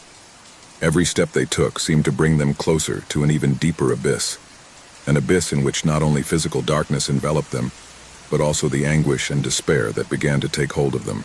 In the midst of the chaos and bewilderment, suddenly, something changed. Faint whispers, barely audible, began to fill the air. The group members stopped, their hearts pounding. The whispers were empty, as if coming from the very walls of the cave. There was no clear source, but everyone could feel them, like a presence moving, waiting. Fear began to grow within them, like a tangible presence surrounding them. "You heard that, didn't you?" asked Liam, one of the younger hikers, looking around with eyes full of dread. No one answered. Everyone was listening, but the silence remained like a veil over them, increasing the feeling that someone was watching them. "We must keep walking," Mark said finally, his voice breaking but firm. "Maybe we can find a way out if we keep moving forward." He tried to restore the calm that everyone was beginning to lose, but deep down, he knew that anxiety was consuming him as much as everyone else. With slow steps, the group moved forward, their flashlights illuminating the contours of the walls. The sound of his footsteps echoed through the vastness of the cave, as if the echo of each movement multiplied, amplified by the darkness. The air grew denser with each passing second, and the feeling of being watched only intensified. They spent what seemed like hours walking in circles, but no matter how far they went, they couldn't find a way out. Each turn led them to a new fork in the underground labyrinth, but none seemed to lead to anything more than a new darkness, deeper and more unnerving than the last. The fear was accumulating like a constant pressure on her breasts. The flashlights began to flicker, as if the batteries were running low, but everyone knew that was impossible. They had checked the flashlights before entering. Something was interfering with the energy that fed them, and then they saw it. At the end of a corridor, just at the edge of the lantern light, a figure appeared, tall, thin, and shrouded in shadows. Although they couldn't see him clearly, something in his presence was unmistakable. He wasn't human, not completely. His movements were slow but calculated, as if he were in no hurry. His figure seemed to merge with the darkness, and despite being several meters away from them, everyone felt a chill run down their spine. It was as if his very presence was filtering the air, invading the space with a fear so palpable that it was difficult to breathe. "What's that?" asked Emma, her voice almost a whisper, afraid that the walls themselves might hear her. The figure did not respond, but his presence was enough to make each member of the group paralyzed. No one moved. No one spoke. Only the sound of his heavy breaths filled the air. Something inside them was telling them that if they got any closer, if they tried to move a single muscle, something terrible would happen. Suddenly, the figure moved towards them, slowly moving forward, its face never fully visible. Each step seemed to increase the weight of the fear that enveloped them. The tension in the air became unbearable, as if everything was about to break. Mark, fighting the terror that paralyzed him, took a step back, trying to get away from the figure, but something stopped him. An invisible force seemed to press on his chest, preventing him from moving. "We can't stay here," shouted Liam, but his voice was filled with panic and despair. He tried to run, but his legs didn't respond, as if the ground itself had become unforgiving, unable to support his weight. The figure was getting closer, and now Mark could see something that made his blood run cold. Instead of a human face, what he saw was a void, an abyss in the place of the eyes, where there was only darkness. The figure began to speak, but his words were incomprehensible, swept away by a distant echo that seemed to come from everywhere. "This is the end," the figure whispered, his voice echoing in their minds. "There is no escape from the abyss. This is where it all ends." Terror seized them in an instant. There was no way out, there was no hope. The abyss had claimed those who had tried to escape. Suddenly, the ground beneath his feet began to shake violently, and the echo of a distant scream, filled with despair and pain, echoed through the walls of the cave. The figure began to fade into the darkness, but his laughter, filled with mockery and emptiness, continued to reverberate in the ears of the hikers. The last memories they had before succumbing to the abyss were the laughter and muffled screams, and the sound of rocks falling on them, as if the cave itself was closing its doors forever. The guardian of the abyss had served his purpose, and with his last laugh, the group of hikers disappeared, forever trapped in the endless darkness. The sound began subtly, almost like a murmur. At first he didn't pay attention to it. He thought it might be the sound of old plumbing or some broken pipe. But as the days went by, the noises became more constant, louder. They weren't casual noises like the creaking of an old structure or the wind pushing against windows. It was something else. Something that froze his skin and made the hairs on the back of his neck stand on end. Martin's apartment was not big. It was a modest space in an old building in a city where the buildings seemed to be so close to each other that their walls often touched. It wasn't luxurious, but it was his. In his life, he had accepted solitude as a constant companion. With each passing day, the stillness of her home brought her peace. That peace, however, slowly began to crumble as the noises intensified. At first he thought he was crazy, that maybe he was losing his mind. Throughout her life she had dealt with stress and anxiety, but something about those sounds was just fine for her. Disturbing. They were low, almost unintelligible at first. A soft tapping, a deep vibration that didn't come from the walls but from somewhere below. Would they be the foundations of the building? The old elevator that went up and down at all hours? But the nights passed and the noises grew, as did the feeling that something was not right. They were no longer mere tapping. Now he could hear whispers, as if someone was whispering his name from the shadows of the floor below. The first real awakening of the restlessness occurred one night.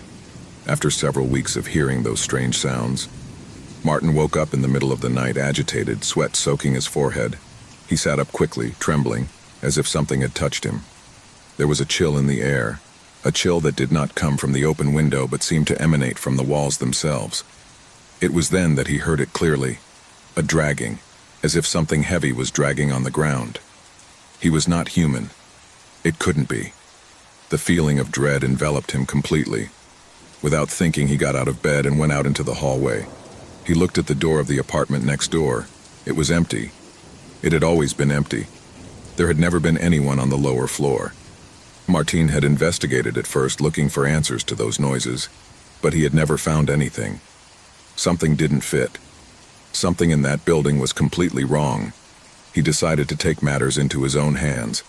If the noises were coming from the lower floor and no one was there, then what was causing them? And why did he feel those noises calling to him, as if someone were whispering to him in the dark? The basement door was locked, but that didn't stop Martin. That night, armed with a flashlight and a determination that arose from pure fear, he went into the basement. At first, his flashlight barely shone a couple of meters in front of him, but as he advanced, the air became denser. The stench, as of stagnant moisture, filled his lungs and made him cough. Something was not right. Not only was the air strange, but the walls seemed to be full of scars, marks I couldn't identify. The feeling that someone was watching him grew with each step he took. Suddenly, the flashlight flickered. Darkness grew around him, and for a moment he thought the world was fading away. Then a noise made him stop. A dull thud, a creak, as if something heavy was moving in the dark. Martin swallowed hard and kept going, although his body asked him to flee. Finally, the flashlight shone on a figure, a shadow in the darkest corner of the basement. The first thing he noticed was the shape of this creature. Its body was tall, skeletal, covered in pale gray skin that seemed to absorb light. The eyes, if I could call them eyes, were two black, empty orbs, glowing with a yellow, inhuman light. That creature was not human nor animal. It was something much older, something that was hiding in the shadows, feeding on something I couldn't understand. Martin could not move. He was paralyzed with terror. The creature, with slow but sure movements, began to crawl towards him. Every step he took echoed off the walls as if the ground was shaking. Martin tried to back up, but his legs did not respond. Fear had trapped him. The creature got closer and closer. A cold breath ran down Martin's back, and darkness closed around him. He could feel the weight of that presence, as if he were being absorbed by it, as if the shadows themselves were surrounding him, taking possession of his being. At that moment, the flashlight flickered again, and in the darkness, Martin could hear a whisper, one he would never forget. "It's too late." The shadow of the creature spread through the basement, and Martine, unable to react, fell to the ground. The creature silently moved even closer, brushing its skin with its icy touch. The creature then began to speak in a strange whisper, a murmur that seemed to penetrate its mind. He told him dark stories, stories of those who had fallen before him, those who had come too close to the lower floor and paid the price. There were beings, entities, dwelling in darkness, waiting to be awakened. Martine, hearing those words, felt his soul being torn apart.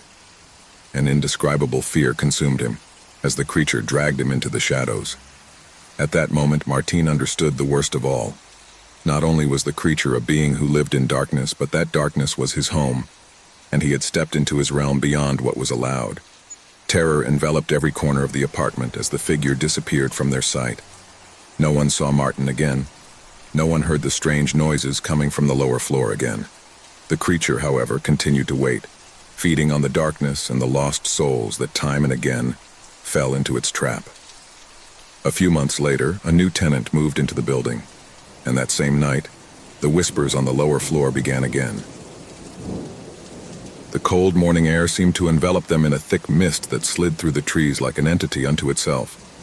The group of friends, 5 in all, were slowly advancing along the path that led them to the heart of the forest.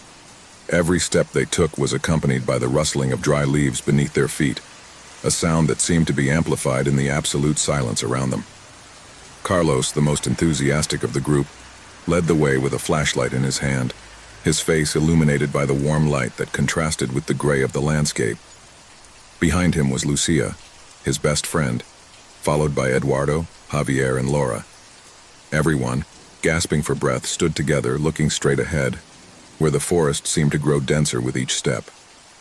"Are you sure this is the house?" Lucia asked, with a tone that denoted a certain fear, although she tried to hide it. "Of course," Carlos replied with a confident smile. "I have checked it. I've been here before, but I never dared to go in. Today will be different." Eduardo, always the most skeptical, raised an eyebrow, looking at the shadows that seemed to move in the distance among the trees.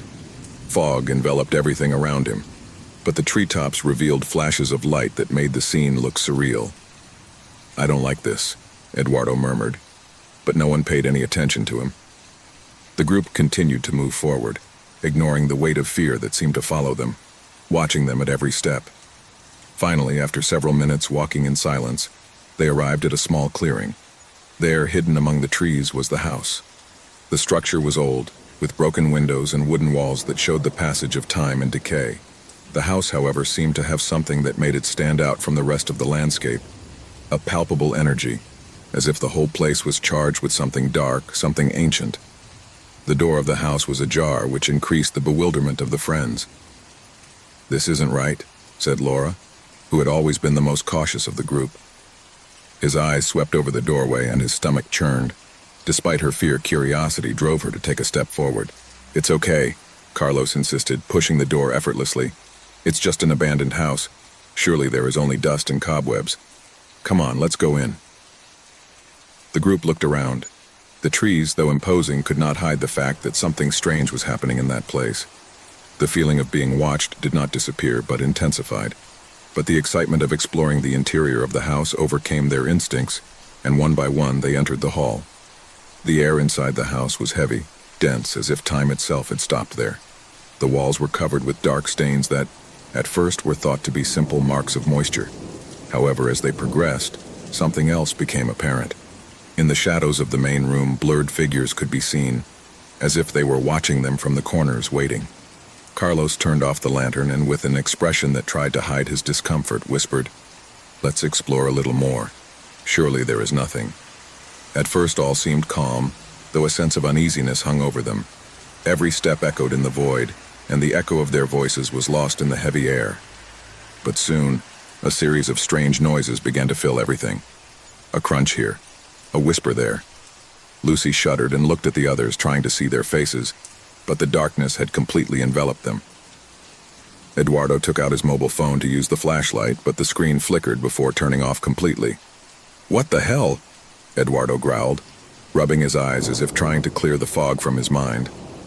It was then that a sound coming from the upper floor broke the absolute silence. A dull thud followed by something that seemed to be dragging on the floor. Lucia, visibly pale, gritted her teeth. "I don't like this," he said in a trembling voice. "There's something about this house, something that's not right." Carlos ignored her and began to climb the stairs, determined to explore. With each step, the sound of the creaking of the old wooden floor became more and more unbearable. Javier and Laura followed him closely, with fear marking his every move. Edward, for his part, remained in the hall, looking nervously at the shadows that stretched on the walls. Fear overwhelmed him, but he did not want to be the first to abandon the expedition. Upon reaching the second floor, the group found themselves in a long hallway, where open doors gave way to empty rooms. However, something else caught his attention. A room at the end of the hallway was closed with a rusty door that seemed to have remained intact despite the years. Curiosity, mixed with the growing sense of dread, pushed them closer. When they opened the door, an icy air enveloped them, as if time had frozen at that very moment. Inside, an ancient full-length mirror reflected their distorted images, as if they were seeing something that didn't belong there.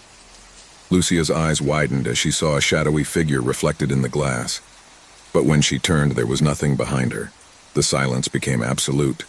The fear grew, and the shadow seemed to stretch all over the room, as if somehow the house itself wanted to devour them. "It's time to go," Eduardo said, his voice firm but nervous. He had had enough. However, before he could take a step back, the door slammed shut, leaving them trapped inside. The light from their flashlights flickered, and the sound of something heavy creeping in again was heard louder. Suddenly, an evil presence became apparent.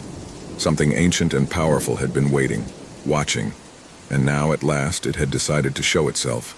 The air became denser, and the darkness around them began to come alive. A dull scream could be heard in the distance, the sound of something that was not human, something that had been part of that house long before they arrived. The walls seemed to shrink, the house creaked, and friends began to feel the pressure on their breasts, as if they were being crushed by an invisible force. The echoes of the screams began to multiply, and the feeling of panic took hold of everyone. A gasp escaped Javier's throat, and he collapsed to the ground. Lucia, terrified, tried to open the door, but her trembling hands could do nothing.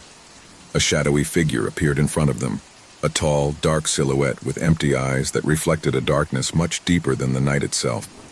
The evil that inhabited the house was there, manifesting itself in a tangible form, ready to reclaim what belonged to it.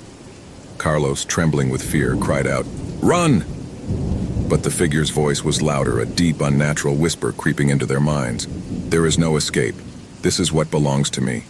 Terror began to dominate everything. With no way out, no hope, the group of friends watched as the figure advanced towards them, absorbing the light of their lanterns, devouring their heat. The darkness swallowed everything. The house, old and cursed, had made its final claim. And in that last moment, the screams were absorbed by the house as if they had never existed. The story of the house in the woods ended there, with darkness as the only witness. It all started one afternoon like any other. Joseph was at home, alone as always. He was a man of quiet life, nothing out of the ordinary. His daily routine consisted of working in his office, eating a light dinner, and sleeping early. He had left behind a relationship that had marked him, and now he lived in this house with an air of loneliness that comforted him. The walls of her home, though gray and somewhat worn, had something cozy about them. There was something about them that gave him peace, though he had never stopped to wonder what it was exactly.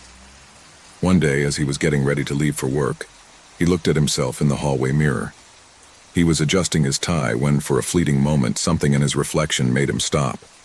It wasn't something I could identify at first, just a flash, a shadow that seemed to move behind him, but when he turned his head, he saw nothing. He was alone. He didn't think much about it, attributing it to tiredness or lack of sleep.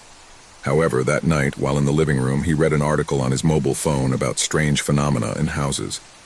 The idea of the paranormal began to haunt his mind. The next time he passed by the hallway mirror, he saw the shadow again. This time it was more apparent, as if the figure of something was behind him, watching, stalking. But he did not move. Joseph took a deep breath, turned around, and found nothing but the normal reflection of his own face.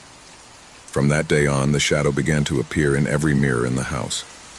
On the bathroom mirror, on the small mirror on the dining table, on the mirror at the entrance of the house.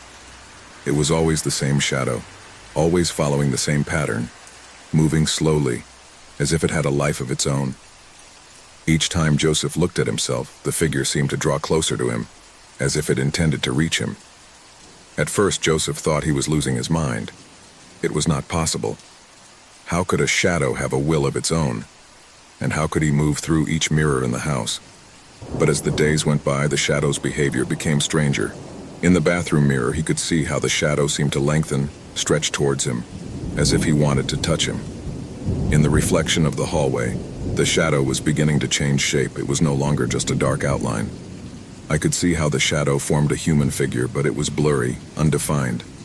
Jose began to feel observed. It didn't matter where I was inside the house. He could no longer escape his own gaze in the mirror, the shadow that stalked him from the reflections. Every time I walked into a room and saw the mirror, I could feel the shadow getting closer and closer. He was no longer sure if he was only seeing what his mind was suggesting to him, or if somehow that shadow was actually following him. One night, after having been at home all day, the shadow became more apparent than ever. As Joseph walked down the hall, he felt a presence behind him. It wasn't like other times, when she had felt that something strange was happening to her when she looked in the mirrors. This time, the feeling was more real. The shadow in the hallway mirror seemed to move on its own, swirling around him as if to catch him. Joseph backed away quickly, his heart pounding. He looked around, but there was nothing in the house that could explain it. He ran to the dining room looking for something that could make sense of it all. Fear began to take hold of him. He couldn't comprehend what was happening, but he couldn't ignore it anymore. That night, he couldn't sleep. He decided to stay in the dining room without taking his eyes off the mirror. The shadow appeared again, sharper, more defined, drawing closer and closer to him. He was a human figure like a specter, but with something dark about his being. The shadow seemed to be breathing, waiting for the right moment to move forward. Jose could feel the air getting heavier around him. Fear invaded him completely. He decided that he had to do something, that he could not continue to live with that presence, with that figure that stalked him from the mirrors. But when he looked back into the hallway mirror, the shadow was closer than it had been before. This time, not only was he approaching, but he seemed to be moving towards him in a violent manner. Joseph felt his chest tighten, that something strange was happening. It was as if the shadow wanted to trap him, to possess him. Terrified, he tried to run out to the door, but before he could open it, the shadow materialized. He was no longer a mere figure reflected in mirrors. He had crossed over into the real world. Joseph could see the shadow take on human form, a disfigured-looking figure with empty eyes and an expression of anger and despair. The shadow surrounded him, and he, in his utter panic, couldn't move. Terror had paralyzed him. He wanted to scream, but his voice choked in his throat. The shadow began to whisper in his ear, incomprehensible words as if he were speaking to him in an ancient language, one that Joseph had never heard. Desperation invaded him completely. Fear had consumed him. He tried to back away, but he couldn't. The shadow kept him trapped. It was as if he were in an invisible prison that prevented him from escaping. The horror of what I was experiencing made everything even more real. The shadow not only followed him, now he touched him, brushed him with his cold hands, transmitting a feeling of pure evil. Joseph closed his eyes, trying to escape, but as he opened them, he realized that the shadow was completely above him. His hands were no longer cold but frozen, and they could feel him being dragged into the darkness from which he had emerged. Finally, the shadow absorbed him completely. There were no screams, no lights, no sign of life. Only the house remained silent. The mirror in the hallway, however, was still there, reflecting an empty image, that of an empty, gloomy room. From that day on, no one saw Joseph again. The house remained intact, but the mirrors never reflected the same again. In the hallway where Joseph had been trapped, the reflections were beginning to show a new figure, a shadow that moved slowly, waiting to be seen by the next one who dared to approach the mirror. The curse of reflection continued. In that home now there was only the echo of a dark presence silently waiting for the next victim to fall under its influence. No one knows what really happened to Joseph. What is clear is that, from that moment on, the shadows in the mirrors would never again be something innocent. Because sometimes what the glass reflects is not just a reflection, but something much more terrifying, something that can no longer be discarded by the human eye. The cold, damp wind slipped through the cracks of the broken windows of the old hospital, which stood imposingly in the darkness. The structure had been abandoned decades ago, but the stories and legends of what happened inside were still alive in the memories of those who had survived its mystery. The walls creaked with each gust of wind, and the thick fog surrounding the building seemed to whisper forgotten secrets, as if the earth itself was trying to hide what had happened there. Some people said that the hospital had been the scene of illegal medical experiments during its time of operation, and others spoke of lost patients who never left their rooms. But there was one legend that was kept alive, a story that ran cold in the blood of anyone who heard it. The story of a girl who had disappeared without a trace. It was said that his spirit continued to haunt the ruins, searching for answers and taking those who dared to investigate. That night, a group of young people determined to discover the truth behind the unexplained events had arrived at the hospital. They were bold, skeptical of the stories the townspeople told, but they would soon discover that the darkness hiding in this place was more real and more terrifying than they had ever imagined. The door to the hospital creaked as it opened, revealing a crumbling lobby. The air was stale, laden with a smell of mold and rot. The walls were covered in graffiti and the old ceiling lamps hung at odd angles, as if they were about to fall. The only light illuminating the place was from their lanterns, which cast eerie shadows on the rubble-strewn ground. "This is scarier than I imagined," said one of the young men named Samuel as he looked around with a mixture of disgust and curiosity. "Come on, let's not be cowards," replied Laura, the bravest of the group. "We just have to find the girl's room and record a video to prove that this is all just village stories." They pushed deeper into the hospital, following a narrow corridor that twisted like a snake. The atmosphere was thick, almost palpable, and the silence was only interrupted by the sound of his own footsteps echoing in the empty corridors. Suddenly, something stopped them. A soft sound, like a child's laughter, could be heard in the distance. "Did you hear that?" whispered Laura, looking around nervously. "Probably the wind," Samuel said, trying to play it down, but his voice trembled a little. However, the laughter persisted. It wasn't the happy, clean sound of a little girl playing. It was a distorted laugh, as if someone was taunting them, leading them into the unknown. Laura squeezed the handle of her flashlight and began to walk toward the source of the sound, her steps quick and determined, but her face reflected a growing concern. "Come on, we're not here to be scared," he said, though his voice sounded increasingly unsure. Suddenly, as they turned a corner, they found themselves in front of a room that seemed different from the others. The door was ajar, and through the crack they could see the silhouette of a tiny figure inside, moving from side to side. The girl. "It's her," Laura murmured, her eyes fixed on the figure. "The girl of the legend." Samuel looked around, his instinct telling him that they must leave, but something was holding him in place. "This is not right. We shouldn't be here." "Shut up," Laura ordered, opening the door with a thud. The figure in the room immediately stopped, and the light from the flashlight illuminated the girl's face. He was smiling, but his smile was not that of an innocent child. His eyes were dark, empty, and his skin paled into a sickly hue. The girl stared at them, but she did not move. What are you doing here?" asked Laura, trembling, though she tried to look confident. The girl didn't answer, just pointing to the back of the room where there was an old hospital bed covered in dust. "Come," he whispered in a voice that seemed to come from a faraway place. "Come and play with me." "Did you hear that?" whispered Samuel, an expression of horror on his face. What's going on here?" Laura, as if under some kind of spell, began to move towards the bed, but her body stopped every time she approached, as if an invisible force was pushing her back. "No, I can't move," he said desperately. Samuel tried to reach her, but something stopped him in his tracks. A horrible and heart-rending scream filled the air, coming from the back of the corridors, and suddenly the lights of their flashlights began to flicker. The girl's laughter returned, this time louder and closer, as if she was surrounding them. The air became denser, almost unbreathable. "We have to get out of here now," shouted Samuel, tugging on Laura's arm. But the girl stared at them, and a dark shadow emerged behind her, taking shape. It was an indescribable creature with sharp claws and red eyes that reflected the light of its flashlights like mirrors. "Run!" Laura shouted as the creature advanced toward them. But there was no way out. Every door they tried to open was tightly closed, and the building was beginning to crumble around them. The corridors lengthened endlessly, as if the hospital were slowly gobbling them up. The girl's whispers, growing more and more intense, enveloped them. "Come and play, come." Suddenly, everything stopped. The hospital was completely silent. The lights went out. The echoes of laughter faded into nothingness.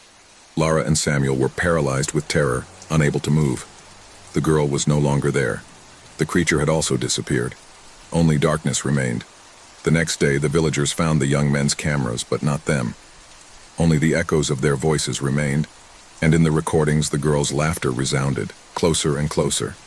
No one else dared to enter the hospital after that night. The rumors grew. They said that the girl's spirit was still trapped in the hospital, waiting for others to dare to challenge her. And so, the abandoned hospital continued its eternal vigil, a place of shadows, terrors, and dark secrets. It was a gray afternoon, one that did not presage anything out of the ordinary. Jonas, a 34-year-old man, didn't usually think too much about the supernatural, nor did he believe in legends or ghost stories. His life was simple, structured. He had lost his wife a year ago in a car accident, and since then, he had dedicated himself to maintaining his daily routine, not wanting to look back too much. However, that day, something in the air seemed different. The fog seemed thicker, and the shadows on the walls seemed to move inexplicably. It wasn't the first time he'd seen strange things since Laura's death, but he'd never paid much attention to it. Until that day.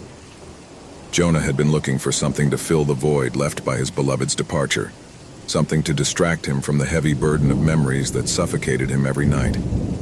That's when he saw the sign. Antiquities of the West. The shop seemed to have been there for centuries, its facade aged and its windows covered in the dust of time. It was the kind of place that, if it weren't for curiosity, one would avoid.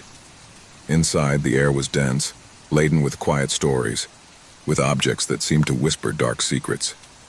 Jonah walked between the shelves, watching without really seeing, until something called him. A mirror, framed in an aged gold, with a design so intricate that it seemed impossible that it could have been made by a human hand. The reflection in the glass was strange. His face was not visible, only a faint distortion. His heart beat a little faster, and for an instant a chill ran down his spine. What kind of mirror was this? The store owner, a man with a wrinkled face and cloudy eyes, approached silently. "That mirror has a story," he said, his voice raspy as if coming from the bowels of the earth. "They say it's been passed from hand to hand, and every time the person who owns it sees things they shouldn't see." Jonah looked at him, skeptical. "Little things like what?" "Figures, presences," murmured the owner. "Figures who are not in the room, but who are getting closer. Some called it the mirror of death, but everyone has their own experience with it." Jonah laughed, uncomfortable, not really believing what the man was saying. "How much does it cost?" The owner smiled unsettlingly. "It's a valuable object, but if you really want it, I can leave it to you for a reasonable price." Jonah paid without much thought. Perhaps in his subconscious, what he was looking for was not just the mirror, but something that would disconnect him from his pain, something that would distract him from his constant feeling of emptiness. He took it home that same afternoon, placing the mirror in the main living room, just in front of the window where the shadows at nightfall could play with the reflections. The first night, Jonah didn't notice anything strange. He sat in front of the mirror several times, watching the reflection of the furniture and the fading light outside the window. But something began to change the next day. The image reflected in the mirror seemed altered. It wasn't obvious at first, but when I looked closer, I could see fuzzy shapes that didn't belong in the room, shadowy figures of subtle, barely discernible movements. He thought it was his mind, affected by fatigue, playing tricks with him. But the following nights were different. The figure began to be clearer. At first, it was just a human-shaped shadow that was silhouetted on the glass. Then it seemed to move, getting a little closer each night. Jonah, who had always been logical, rational, began to feel uncomfortable. I couldn't stop looking at the mirror. He couldn't help but feel that something was watching him from the other side of the glass. It was not a simple reflection. It was not a dream. The figure in the mirror had vague outlines, but it was evident that it was a person, tall, thin, with a dark cloak. At night, the shadow seemed to move with an eerie slowness, moving slowly, almost at the same pace as his breathing. Jonah closed his eyes one night, but he couldn't help but open them. The figure was closer, now barely a meter away from him in the reflection. His mind struggled to rationalize what he saw. "It's just a trick of light," he thought. but he couldn't look away. There was something in that reflection that held him captive. Panic began to settle in his chest every time he approached that mirror. Why couldn't he get away? Why did he feel that something was drawing him to him, as if he was being called from another world? As the days passed, the figures in the mirror became clearer. He was no longer just a shadow. She was a woman, ethereal-looking, with long hair that seemed to float around her. His eyes, empty with emotion, watched Jonah with an intensity that paralyzed him. Sometimes he could hear whispers, though he couldn't understand the words. They seemed to come from everywhere and yet from nowhere at the same time. It was as if the air itself were impregnated with a cursed prescription. Jonah tried to cover the mirror, but every time he did, he woke up the next day to find it uncovered, as if nothing had happened. The figure in the mirror not only got closer each night, but it seemed more alive, more real. Somehow she knew that he was watching her, that he felt her, and when he looked at him, she would get a step closer. One night, Jonah decided not to sleep. He spent hours staring at the mirror, waiting to see what would happen if he didn't close his eyes. The figure, that spectral woman, began to move quickly. As soon as the clock struck midnight, she began to rise, and Jonah could see his hands reaching out to the glass. The shadow, or whatever it was, touched the mirror and the glass froze. The air became dense, heavy, as if time itself had stopped. Jonah got up in terror and took a step back, but it wasn't enough. Suddenly his body was paralyzed. The contours of the figure in the mirror began to overflow, stretching, taking the form of a human silhouette slowly emerging towards him. The woman in the mirror was no longer just a shadow. I was there, standing in front of him, as if I had gone through reality itself. What are you?" Jonah managed to whisper, his lips dry. The woman did not answer, but raised her hand. An absolute cold ran through his body. His vision began to blur. Suddenly, Jonah understood. The mirror didn't just show reflections, it was a portal. A portal to the other side, a step towards death. And that figure, that entity, had been waiting for him. Terror overwhelmed him, but he couldn't move. He couldn't scream. The woman raised her other hand, pointing to the mirror. Reality began to crumble, and Jonah felt the essence of his being slowly drain away. The figure smiled at him, an empty smile that ran cold in the blood. And in that instant, Jonah knew that he could no longer escape. The house that had been his refuge was now his prison, and the mirror was his sentence. The woman touched him, and the darkness absorbed him. There was no shouting. There was no resistance. Just an endless emptiness. The next morning, the antique shop closed. The owner disappeared, and the mirror again became part of the store. No one knew who had bought it this time. No one could guess who would be the next victim of the mirror of death, because the mirror did not forget. The wind was blowing hard that autumn afternoon when Clara arrived at the house. She had decided to call her new home. After months of a hectic life, of pain that he could not let go, he finally sat behind the wheel of his car, looking towards the horizon as the last light of the day slowly disappeared. The house was all he had left, a desperate option, a way to escape from everything he had left behind. He needed peace, some calm that would allow him to start over. The house was imposing in its antiquity, with stone walls that seemed to have stood the test of centuries. The glass windows were tall and narrow, as if they wanted to see the world but at the same time avoid it. The wooden door creaked as he pushed it open, and Clara felt a strange vibration in the air, a sense of something watching. He shook his head, trying to ignore the thought. Perhaps it was just the fear of the unknown, of what he had not yet had time to explore. At first, the days at home seemed normal.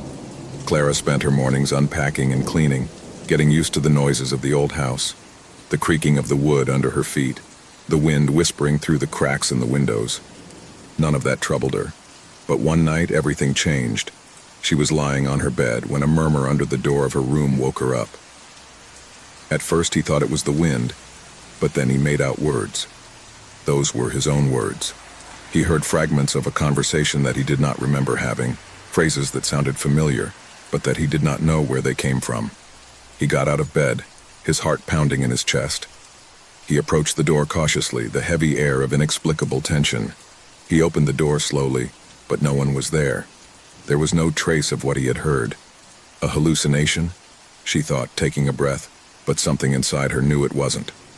Panic began to slowly rise in his chest. The house was not normal. Something strange was happening. From that night on, the echoes continued. They were not always the same words, nor the same phrases. Sometimes echoes would come from the kitchen as she cooked. Other times they were in the hallway, muttering in a language she didn't understand, but somehow made her feel trapped, as if those voices were coming from a deep, dark place beyond the visible. She began to notice that the echoes were not only repeating what she had said in the past few days, but also what had not yet happened. One afternoon, while cleaning the windows in the main room, she overheard a conversation that left her cold. It was his own voice speaking to someone, but that someone wasn't there. Clara felt as if the ground under her feet was crumbling. In the echo, he could clearly hear his own words saying something he had never said, a phrase he had not yet predicted. This is just the beginning. What is to come is much worse. She tried to ignore it, to think that maybe she was just scared, but each time the echoes became clearer, more terrifying. And worst of all, they were not only talking about the past, but also about the future, about events that had not yet happened, but that somehow she knew, as if she had already lived them. The noises increased, filling every corner of the house, but the worst of all was that I couldn't escape them. They were in every room, in every corner. The echoes of his own life, his thoughts, his fears, his conversations, all floating in the air, waiting to be heard. In the early morning of a day that she did not know if she had arrived or if she was still part of the nightmare, Clara heard something that paralyzed her. It was a complete conversation, a conversation between herself and another voice, a voice she didn't know, a masculine voice, soft but authoritative, and every word he uttered was like a sharp knife, poking his mind. The voice asked her something that left her cold. "Are you ready to face what you have unleashed?" Clara got out of bed, feeling the weight of fear taking over her body. Something was terribly wrong with that house, something I couldn't comprehend. The echoes spoke not only of things that had not yet happened, but also of things that Clara had forgotten, moments that she herself had wanted to leave behind. Echoes of her childhood, of her family, of her first love. Everything was mixed in a whirlwind of memories and fears. The house seemed to know her more than she did. And with each new echo, the more it took hold of his mind, the more reality vanished. One night, after having heard another frightful echo, he dared to go out into the back garden. He thought that fresh air could clear his mind, give him some clarity. However, when he arrived at the garden, he noticed something strange. The shadows of the house seemed to stretch longer than they should, as if the night itself had warped around it. Clara felt a shudder run through her body, but she couldn't go back. I was trapped, but I didn't know why. Suddenly, the echoes became more intense, closer. It was as if the house was alive, breathing through those murmurs. The male voice spoke to her again, this time with greater force, with more power. "The house has collected all your emotions, your fears, your deepest desires. Nothing you do can escape. This is your prison.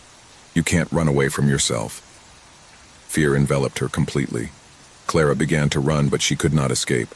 Every step she took, the echoes followed. The walls of the house seemed to close in on her as if they were absorbing her. Memories and voices melted into hellish chaos, overflowing her mind, drowning her. The house wouldn't let her go. She couldn't get rid of her. Finally, Clara found what she had been looking for, the way out. She ran towards the front door, wishing with all her soul for it to be over.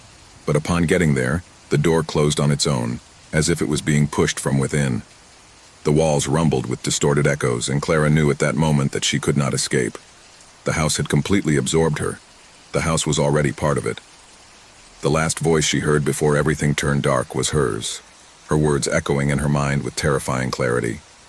"I will never be able to escape this." The house, with its echoes, swallowed his soul, as it did all the souls that dared to enter its darkness. No one else came back in, but the voices continued echoing through the house, repeating the same phrases, the same memories, trapped in an endless loop. And so the House of Echoes remained, waiting for the next person who, like Clara, thought might start over. The sun was beginning to set, bathing the trees of the forest in a golden light that promised a quiet night. A group of friends had ventured into the heart of the evergreen woods to enjoy a weekend of camping. 4 young people, inseparable since childhood, had decided to disconnect from the demands of daily life and immerse themselves in nature, seeking to escape from the routine. A campfire crackled in the center of his makeshift camp, surrounded by the dark shadows cast on the ground by the treetops. Laughter echoed through the tree trunks, but something beyond laughter and stories began to spread through the air. It wasn't a palpable sound or a clear omen, but friends were beginning to feel it. like an invisible presence watching them lurking from the thicket. Lena, the most outgoing of the group, had decided to explore the terrain a bit while the others pitched their tents. He walked aimlessly, his flashlight illuminating only the immediate surroundings. Soon he found himself in a clearing where the trees opened up, revealing an empty space in which the wind blew with unusual force. It was there that he saw it. A child standing in the middle of the clearing, staring at her. Lena stopped, surprised. The boy didn't look more than 10 years old, his clothes dirty and frayed, as if he'd been wandering in the woods for weeks. "Hello?" Lena asked in a soft voice, although her instinct told her that something was not right. The boy did not respond. He didn't move even a little. Lena felt a strange discomfort, but she forced a smile and took a step towards him. The boy didn't seem to be afraid of the light of his flashlight or its presence. In fact, his gaze was fixed on Lena, as if he was waiting for something, as if he had been waiting for someone. "What are you doing here alone?" Lena asked, not knowing why, but feeling like she had to ask. The boy just moved his head back and forth slowly. Lena felt the air become denser, as if something was oppressing her. His breathing quickened as he stared at the boy's eyes, which seemed too empty to be from such a young child. "You should go back to your friends," Lena murmured, feeling the discomfort take over her body. At that moment, the boy began to slowly walk towards her. Lena, caught between the desire to help him and the growing fear that gripped her, took a few steps back. His flashlight flashed with every step the boy took, and before he could react, the boy disappeared into the trees, as if he had never been there. Lena stood still, her mind struggling to comprehend what she had just seen. He ran back to camp. When he arrived, he found his friends sitting around the campfire, apparently calm, but something in the air, something in their eyes had changed. "Everything is fine?" Mark asked him, the most serious of the group. "I saw a child in the woods," Lena said, her voice trembling. "He was alone. He seemed lost. But something wasn't right. I don't know how to explain it." "A child?" Ethan said, arching an eyebrow. "Are you sure what you saw?" Lena nodded, but her words didn't seem to fully convince her friends. However, the concern on their faces indicated that the idea that something strange was happening was already in their heads. They decided that it would be best to stay close to the camp and not go further into the forest that night. The hours passed slowly, and darkness took over the place. The sound of the wind moving the leaves of the trees created an unsettling sound, while the campfire continued to burn weakly. But it was when the clock struck midnight that terror began to grow among them. A loud bang, as if something heavy had fallen nearby, made everyone rise with a start. The light of the campfire trembled as the wind seemed to increase in intensity. Everyone looked silently at the edge of the camp, where the darkness seemed even thicker than before. Something was not right. "Did you hear that?" Andrea whispered, her face pale. There was no response, only the sound of their breaths. Fear took hold of each one as they looked around, looking for a rational explanation for what they had just heard. It was then that the child appeared again. This time, he was not alone. Beside him, a taller, more somber figure stood tall like a shadow above him. The boy was walking, but the figure behind him seemed to move at his own pace, moving unhurriedly, but without stopping. The friends froze, watching silently as the boy slowly approached, as if he was walking towards them. "Don't move," Ethan whispered, grabbing Lena's arm. But it was too late. The boy had reached the edge of the campfire. His face, pale and gloomy, was now clearer, and the emptiness in his eyes seemed to engulf all the light around him. "Go away!" Mark shouted, but the boy did not move. Suddenly, the figure behind the boy completely materialized. She was not human. His body was a mass of shadows, his red eyes glowing with terrifying intensity, and his presence seemed to absorb all the light around him. The darkness around her stretched out as if she were alive, enveloping everything in its path. Who are you?" Andrea asked, her words coming out with difficulty. The figure did not answer. The boy took a step forward, and immediately the shadow followed. The friends got up and began to retreat, but shadows seemed to take over everything around them. The air had become heavy, unbreathable, as if an invisible weight were crushing them. That's when it all fell apart. The boy raised his hand, pointing towards them. The ground trembled, and a dark shadow emerged from the ground, enveloping everyone's legs. Screams filled the air, but the sound seemed to drown out nothingness. Lena tried to move her legs, but the darkness held her tight. The boy smiled, an empty smile devoid of emotion. His eyes shone with an unearthly glow.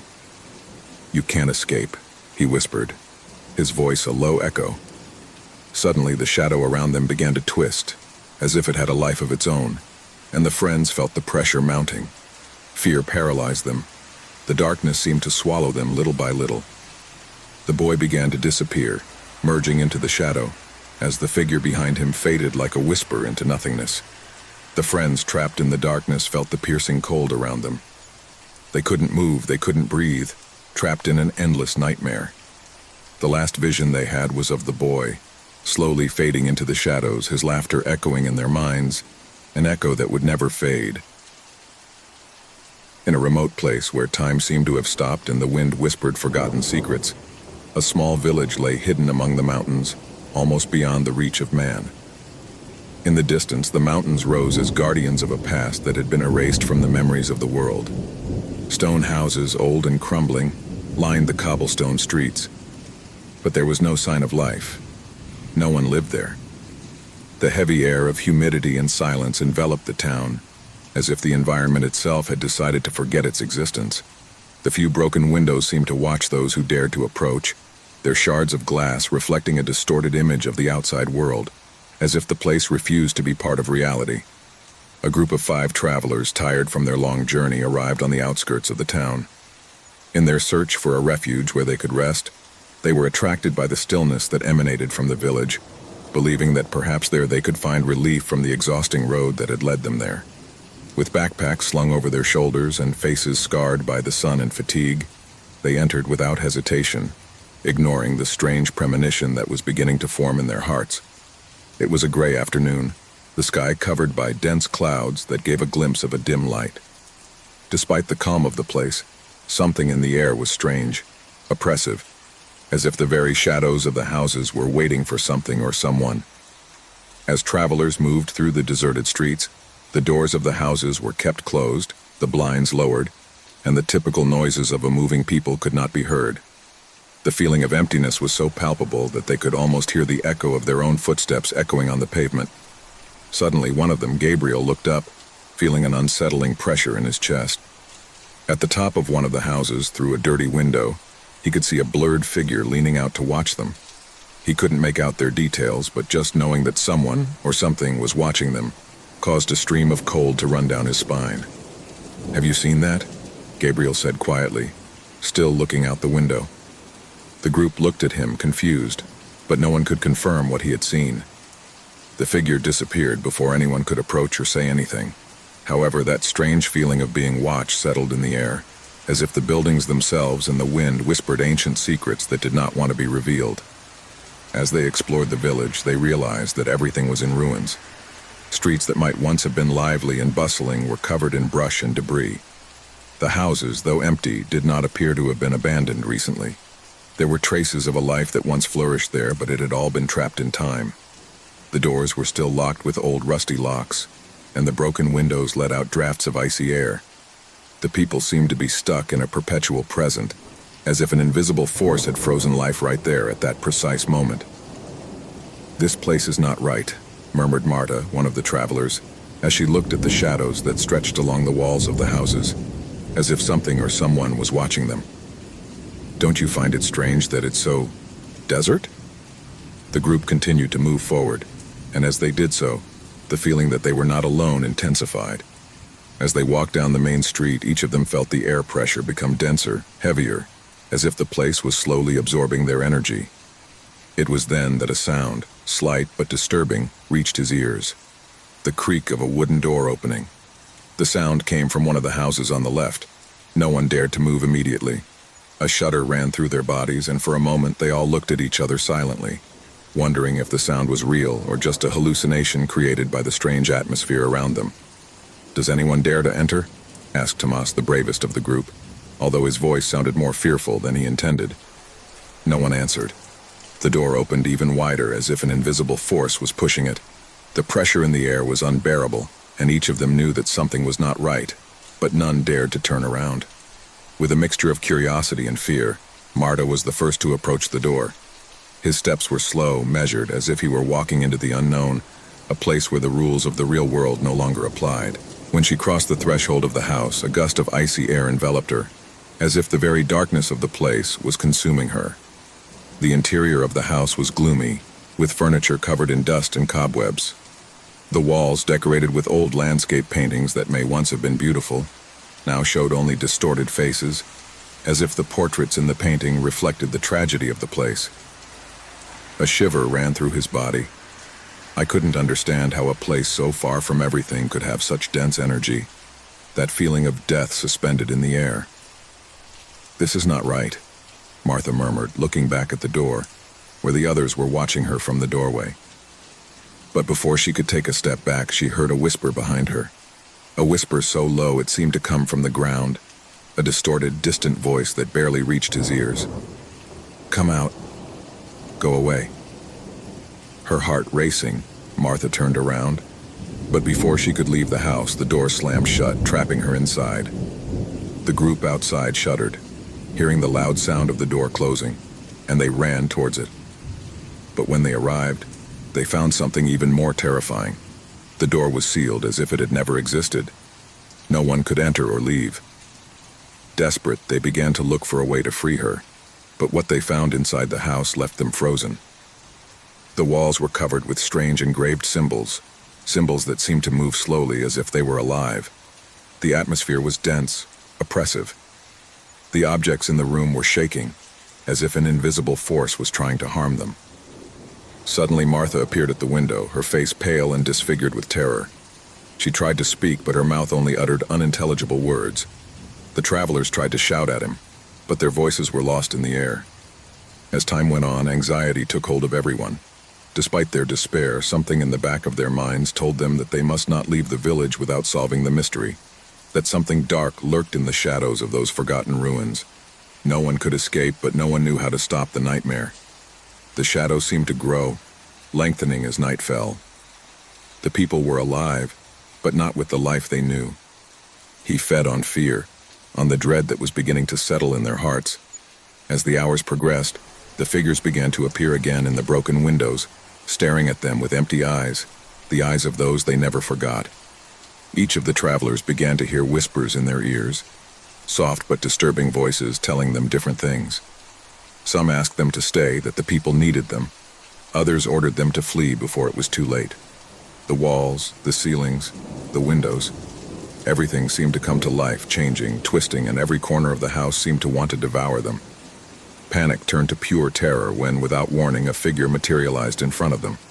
A woman with a pale face and eyes as dark as the night. His presence was so overwhelming that everything around him disappeared, and all that remained was his haunting figure, floating in the air. "They stay with us. Everyone must stay," the woman said in a raspy voice. A shriek broke the air as one of the travelers attempted to flee, but the door, once open, slammed shut again, sealing everyone's fate. As darkness enveloped them completely, they understood the cruel truth. The forgotten people would no longer let them go. They were part of their history, part of their eternal cycle of terror, doomed to be watched, and ultimately forgotten by all but those who dared to enter. In the end, all that remained were the shadows. A group of explorers was gathered in a small cabin on the outskirts of a forgotten village, deep in a dark and dense jungle. No one knew for sure how old the cave they had decided to explore was. It was not marked on maps, nor was it mentioned in the villagers' accounts, but rumors of its existence had reached their ears in curious ways. No one who had gone there had ever returned to tell their story, and that mystery, that shadow in the depths, was more than enough to ignite curiosity in the adventurers. The expedition was composed of 5 people, each with specific skills and knowledge. Luis, the leader of the group, was an experienced geologist who had explored various rock formations around the world. Marta, the youngest on the team, was a biologist with a special talent for studying underground ecosystems. Jorge, a former military man, had been recruited because of his survival prowess and tactical skills. Isabel, a photographer and journalist, was there to document the entire journey and capture the evidence of the inexplicable. Finally, there was Daniel, an old friend of Luis, who had agreed to join out of a simple passion for the unknown, although he did not share the same adventurous energy as the rest. They were standing in front of the cave entrance, a large crack in the rock that seemed to swallow everything around it. The icy wind blowing from within was but a harbinger of what awaited them in the depths. The air was laden with thick humidity and a feeling of tightness that made them feel as if they were being watched. Luis gave the signal, and one by one they began to enter the darkness. At first the cave seemed calm. His footsteps echoed on the walls, and the echo lengthened strangely, as if the cave had a life of its own. The light from the flashlights they carried did not illuminate more than a few meters, which increased the feeling of being lost in an endless labyrinth. The walls were covered with moss and lichens, and the air was permeated with a rancid and unpleasant smell. As they advanced, the corridors seemed to narrow, forcing them to walk closer to each other. Suddenly, Marta stumbled upon something. As he looked down, he discovered a strange mark on the ground, a series of symbols carved deep into the rock, so old that they seemed to crumble when touched. "Look at this," he said, his voice trembling slightly. "These are not common symbols. They seem rituals, as if someone had left some kind of warning." Luis bent down to examine the marks. It makes no sense. He shouldn't be here," he murmured, his eyes sweeping over the unusual figure. Isabel began to photograph, and the flash of the camera lit up the walls for a moment. At that moment, something strange happened. There seemed to be a flicker of light at the bottom of the tunnel, a fleeting silhouette that appeared and disappeared so quickly that no one could make out what it was. Fear began to settle in their hearts. "Did anyone else see that?" asked Daniel, his voice barely audible, as if he feared breaking the silence that had gripped the cave. "We must move on," Luis replied, with a firmness that could not hide his growing concern. However, Marta and Jorge seemed undecided. The fear was there, palpable in the air, but his drive to unravel the secrets of the cave was stronger. They continued to advance, and the cave began to change. The walls, once flat and smooth, began to be covered with strange marks and drawings, symbols that seemed to move with the passage of the explorers. The sound of his footsteps became heavier and heavier, as if the cave itself was absorbing his energy. Suddenly, Isabel screamed, her pale face lit by the light of the flashlight. "Look at this," he said, pointing to one of the walls.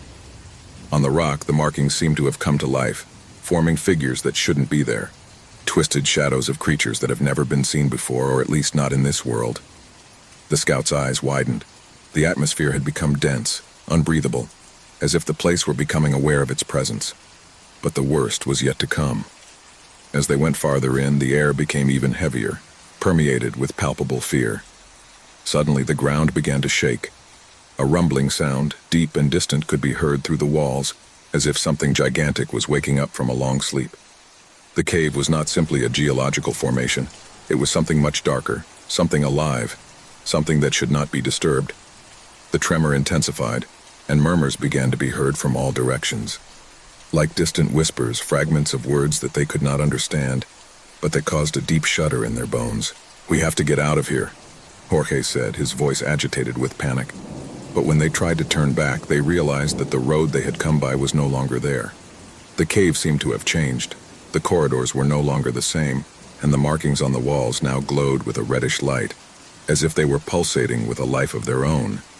A figure appeared in front of them, standing in the hallway. She was tall, dressed in a dark cloak that seemed to float in the air.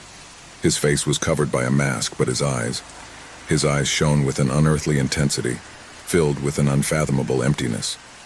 The figure stretched out a hand towards them, pointing at them, and in that instant, a wave of terror invaded their hearts. The scouts tried to run, but the figure surrounded them. The air began to become dense, heavy, as if it were almost impossible to breathe. "What do you want from us?" shouted Marta. But the figure did not respond. Suddenly, a gust of icy wind enveloped them, and the cave seemed to open into a gigantic crevice, swallowing them in the darkness. Luis was the first to wake up, alone, in the back of a huge chamber with the others missing. The cave was now completely silent, with no signs of life. But as he got up and began to walk, he realized that the ground was covered with bones, remnants of what had been before him. And worst of all, when he looked back, he saw the figure closer than ever advancing towards him. His scream was drowned out by the noise of the cave, and all that remained was its echo. The cave of oblivion had claimed his soul. No one would get out of there alive. Horror, terror, and panic hung over them like an endless nightmare, and the cave was sealed once more, awaiting its next victim. St. Bryce's University had witnessed hundreds of stories. from the early days of its founding to the modern era. Its Gothic architecture, with its towering towers and dark corridors, inspired both respect and fear. No one really knew every corner of campus. The oldest spoke of forgotten corridors, locked doors, and underground passages that led to places that should never be discovered. Thomas, a young history student, had heard many of these stories in the hallways, whispered quietly by his older classmates. Like many others, he considered them mere legends, nothing more than ghost tales that served to scare new ones. But there was something different about him, an insatiable curiosity to unveil the secrets of the past. So when he came across an old key in a dusty corner of the library one day, he couldn't help but be drawn to it. The key looked old, as if it belonged to an object forgotten centuries ago. No one seemed to recognize her, and this only added to the mystery surrounding her. That afternoon, as he walked around campus, his mind kept spinning over that key. He felt a strange connection to her, as if something was calling him. It was then that, while walking near the east side of the university, he noticed something peculiar, a small corridor that he had never seen before. Although he knew every corner of the place well, it seemed to have materialized out of nowhere. The walls covered in ivy and mold, and the dim light that filtered through the broken windows made it seem like a place lost in time. Deep within that hallway, the atmosphere felt dense, as if the air itself was charged with dark energy. Tomas's heart was pounding as he walked down the hallway, key in hand, as if he'd been waiting all his time to get to that place. His footsteps echoed on the stone floor, and the echo seemed to follow him as if the corridor were alive and watching. At the end of the corridor, a solid wooden door, covered with dust and cobwebs, stood before him. Something inside him knew that was where he should use the key. As he inserted the key into the lock, a strange whisper rose into the air, almost inaudible at first, but growing with each turn of the key. It was as if someone was whispering his name, calling to him from beyond the door. Sweat began to trickle down his forehead as the door slowly opened, revealing a dark room, a room that had been closed for generations. As he crossed the threshold, Thomas was overcome by a sensation of intense cold, which ran down his spine and froze his bones. The walls were covered with strange symbols which seemed to move as he watched them. The air in the room was dense, as if the atmosphere itself was polluted by something ancient, something that had been waiting a long time to be discovered. In the distance, in the center of the room, an old wooden table was surrounded by broken chairs, and on the table a closed book seemed to be waiting for him. Thomas cautiously approached the book, feeling the weight of the story and the mystery that surrounded it. With trembling hands, he opened the book, only to find pages covered in red ink, as if they had been written in blood. The words in the book did not seem to form coherent sentences, but were fragments that spoke of rituals, of dark pacts, and of a presence that lived in the halls of the university, waiting for the right moment to reclaim those who dared to discover its existence. As he read, a strange feeling of dizziness came over him. Whispers that had previously been barely perceptible were now clearly audible. Voices coming from everywhere, but I couldn't identify where they came from. The voices called him by name, whispering promises and warnings.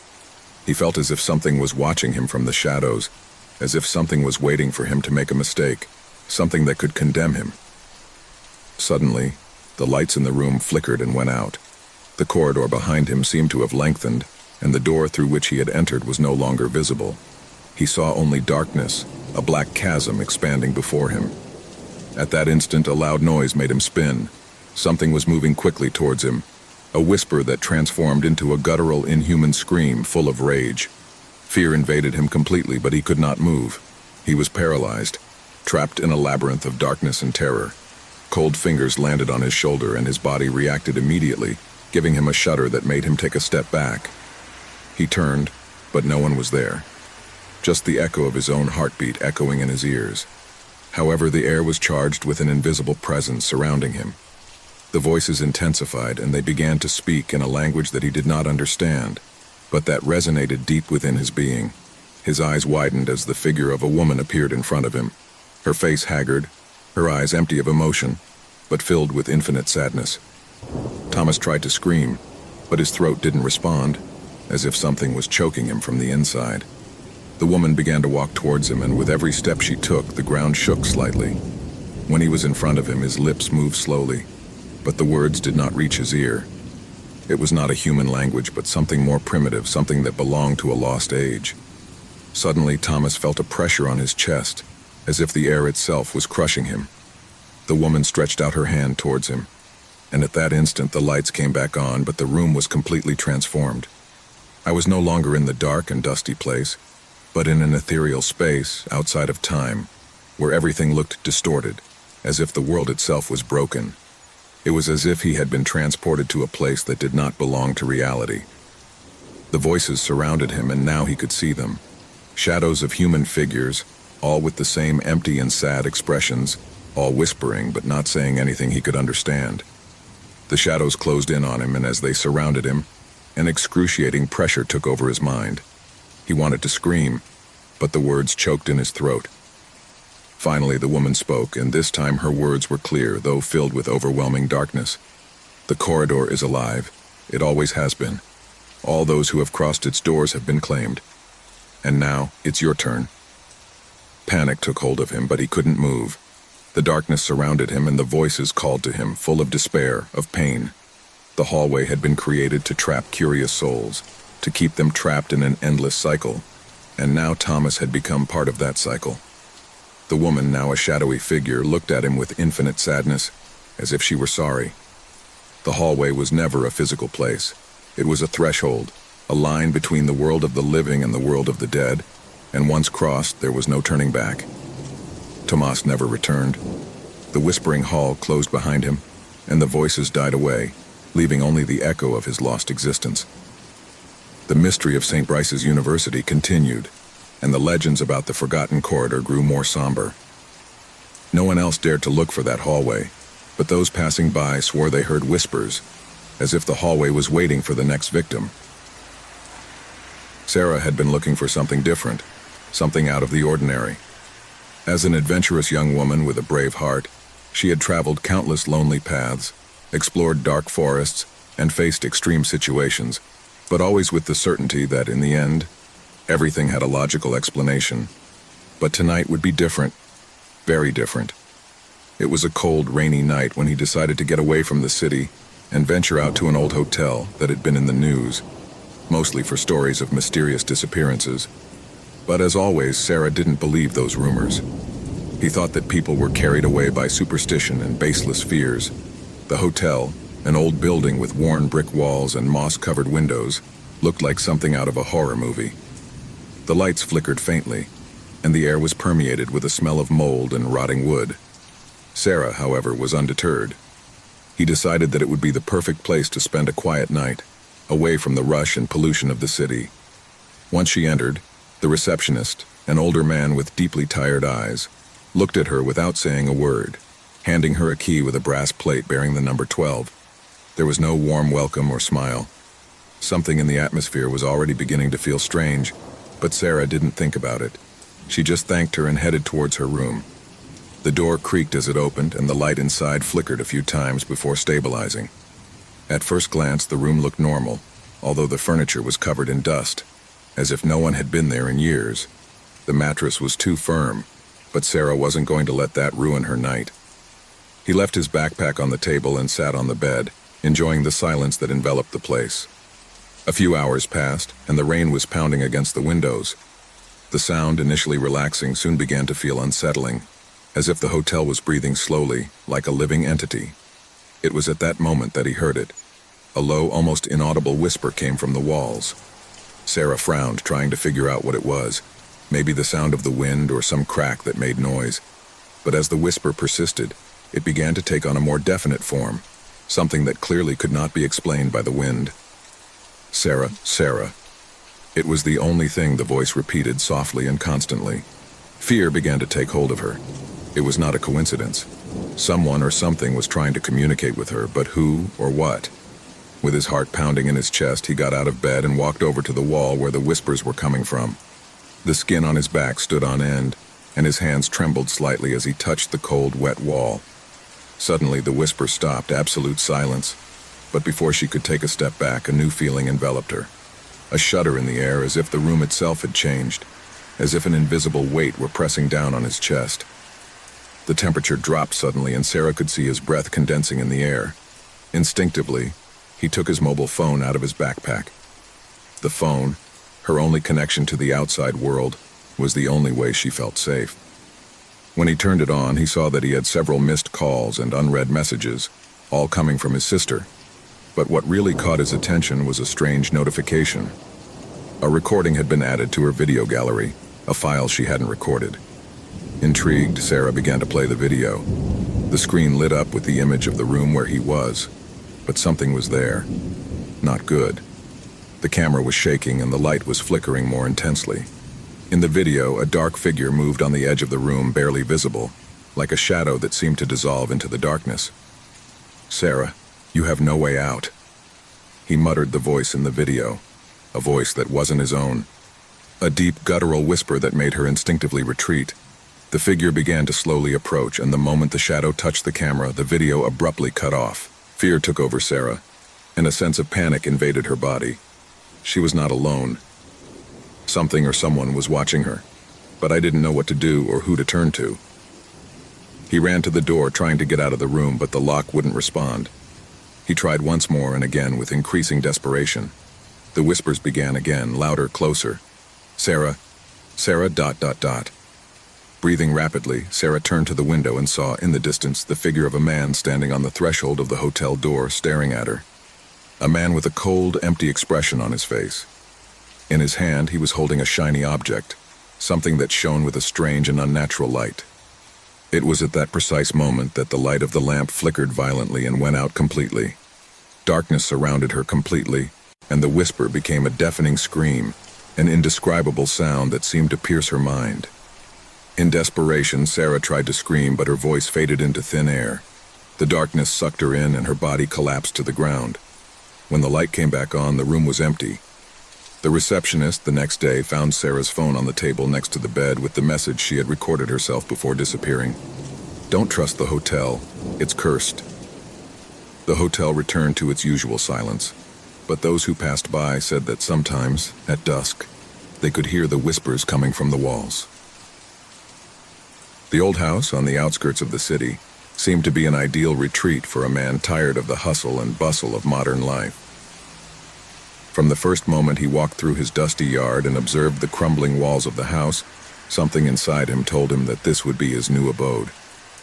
He had fallen on hard times, and the desolate place offered a kind of silent peace. The house was large, with long hallways and steps that creaked with every step. The air seemed thick, as if he was waiting for something, but the man didn't pay much attention to it. He was accustomed to solitude, and his life had always been a kind of emptiness, only full of work and misery. He did not expect that the house would change him, much less that it would awaken something in him that would haunt him until the end of his days. The man, whose name was Andrew, had acquired the property for a fraction of the original price. It didn't matter that the house was in ruins. He was determined to restore it, and that would be his project. It was all I needed, a purpose. At first, everything seemed normal. The house was full of dust and cobwebs, but nothing he couldn't clean and repair. However, on the second day of his move, while inspecting the basement, something strange happened. When he walked down the creaky stairs, he noticed an antique door that was slightly ajar. I had never seen that door before. It wasn't in the plans of the house, nor in the descriptions the realtor had given her. He decided to investigate. As he approached the door, a strange sensation ran down his spine. Something in the air was heavy, as if something was watching him. But Andrew was not one to be easily intimidated. He decided to open it. As he did so, a deafening creak filled the room, as if the world was complaining about that door opening. On the other side, he found a room that had been locked for many years. It was not a common room. He was completely isolated from the rest of the house, as if he had never been a part of it. The room was empty, save for an old wooden chair, worn by time. But what really gave him a chill was the mirror hanging on the wall. The frame was covered in dust, but what really disturbed him was his reflection. He saw himself, but in a strange way, as if something or someone else was there with him. He didn't flinch. He thought it was just an illusion brought on by the darkness. However, upon closer investigation, he found something even more disturbing. In one corner, under a layer of dust, was a small pile of personal belongings, small memories that clearly weren't his. A pocket watch, a yellowed letter, a couple of crumpled photos. At that moment, The air around him seemed to become denser. Andres looked around, but the feeling of being watched became unbearable. He didn't know why, but he felt that something or someone had been there long before him. Something that I didn't want him to be there. Something that was waiting for him. The first night he spent in the house was strange. Andres felt restless, as if the house were alive, watching him, following his every move. In the early morning, he woke up suddenly, with the feeling that something had changed. There was a shadow in the hallway, a movement he couldn't identify. At first he thought he was dreaming, but when he got up, he realized that the lights in the house were off, and the only thing illuminating the darkness was the faint moonlight coming in through the broken windows. He tried to ignore it, but that nagging sense of being watched began to intensify. He decided to investigate the basement further, and this time he didn't limit himself to the hidden room. He walked down the long hallway, surrounded by walls that creaked as he went. Something inside him told him that he should find out what was happening in that house. Something was not right. That's when she saw it. In the deepest part of the basement, in one of the walls, there was a small crack. The crack was so subtle that it had gone unnoticed, but Andres felt that he could not ignore it. The crack was covered by a layer of dust and mold, but something inside it told him it was important. With trembling hands, Andres touched the crack, and to his surprise, the wall collapsed with a deafening noise. Inside the crack was something that took his breath away. A hidden narrow space covered by a kind of tapestry that had been left behind by someone. The room was full of things, but what disturbed him most was what he found in the center. An old broken bed, with sheets stained with something he couldn't identify. Next to it, on a small table, was a notebook. The notebook was almost intact, with worn and yellowed pages. Andres opened it cautiously. Inside, the pages were full of scribbles. They were notes, but not just any kind of notes. They were full of descriptions about him, about his movements from the moment he had arrived at the house. The details were horrifying. Every room he had visited, every object he had touched, and most terrifying of all, the exact times he had done so. Handwriting became more erratic as time went on. In the last pages, the words began to become incomprehensible, but the last sentences she managed to read were clear. "I saw you arrive, I saw you enter. You will no longer run away." Andres stepped back, feeling as if everything around him began to close. Something was deeply wrong with that house, something that had been there long before him and had never left. Suddenly, he heard a noise behind him, a whisper, low and sinister. When he turned, he saw a shadow sliding down the hallway. The figure was blurry, but there was something in his eyes that stared at him, as if it was waiting for him. Andres tried to run, but his legs did not respond. The feeling of panic took hold of him. He couldn't move, he couldn't scream. He could only feel the weight of fear taking hold of him. The figure slowly approached. She was tall, thin, with skin pale as ash and dark eyes like bottomless pits. The figure smiled, and Andres felt time stand still. The man in the basement had been watching him the whole time. He had been there in the shadows waiting for Andres to arrive. The house was not his. It never was. Andres tried to escape, but when he reached the basement door, the figure was there, blocking his exit. His breath was cold, and the darkness around him closed like a heavy cloak. The man in the basement whispered one last word, "Welcome." And with that, the door slammed shut, and the house fell silent.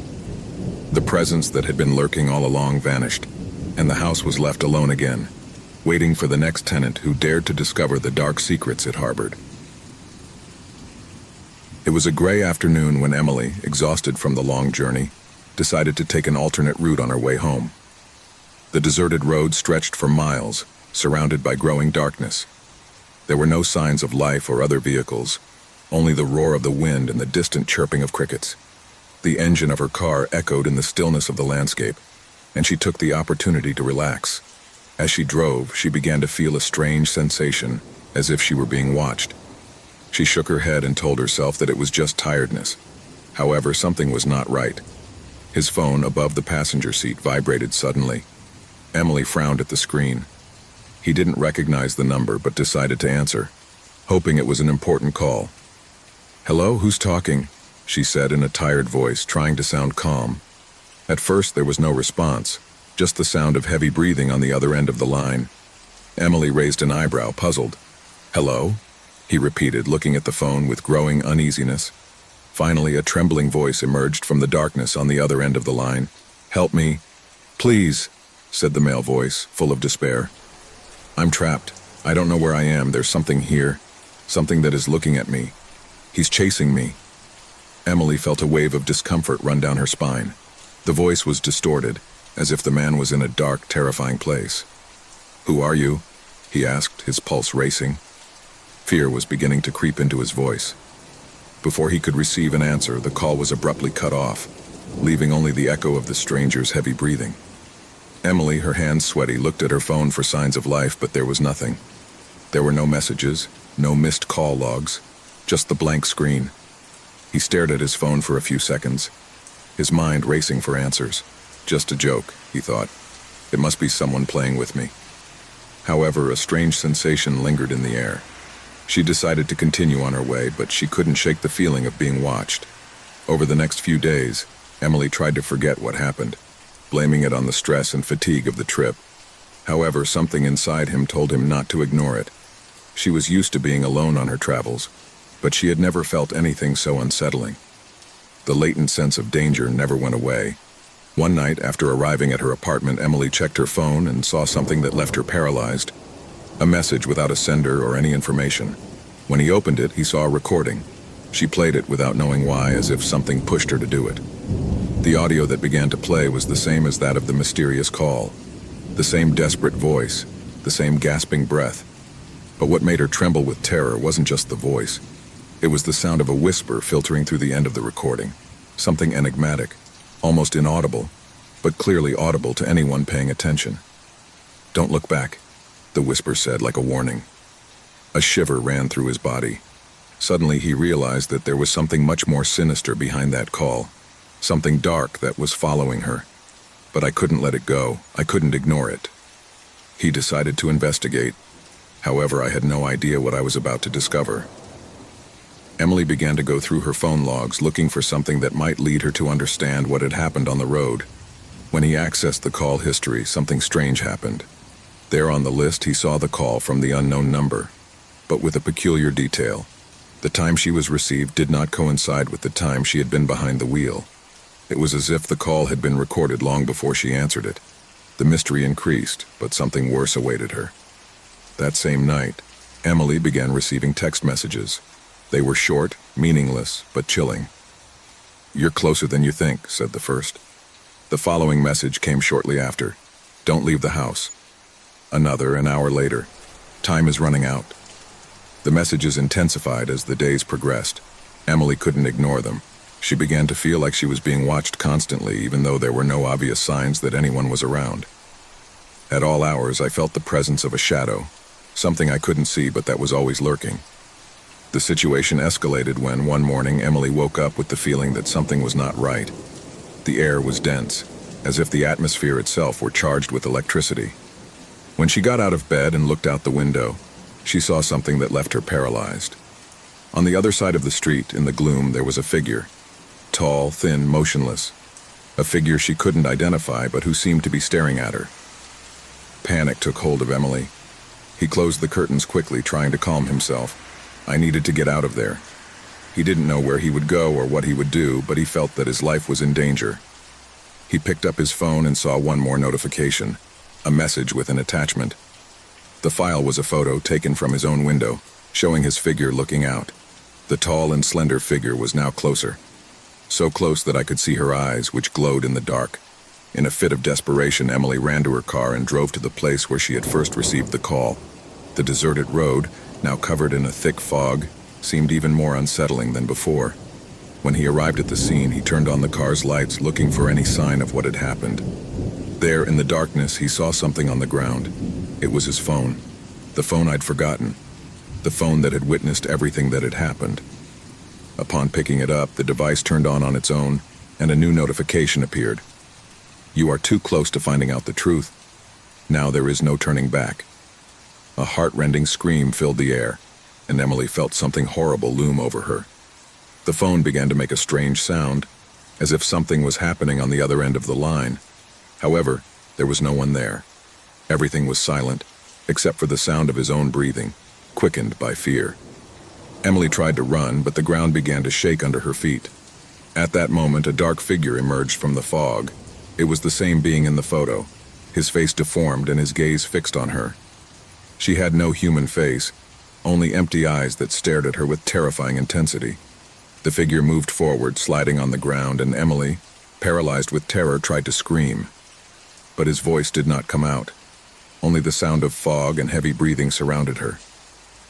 The phone fell to the floor, and with it all hope. The figure caught up with her, and Emily disappeared into the darkness, absorbed in the terror that had haunted her from the moment she answered that call. The investigation that followed was puzzling. The phone, which was found at the scene, contained more messages, some sent before Emily's disappearance, others after. The recordings and photos she had received indicated that someone had been following her from the moment she accepted that call. No one knew who was behind the threat, but the case remained unsolved. The authorities never found a concrete clue, and the forgotten phone remained stored as a macabre memory of the inexplicable. Emily's disappearance became a legend, a horror story whispered in the dark, where the forgotten phone was the key, and the figure in the fog, the eternal nightmare that haunted those naive enough to answer an unknown call.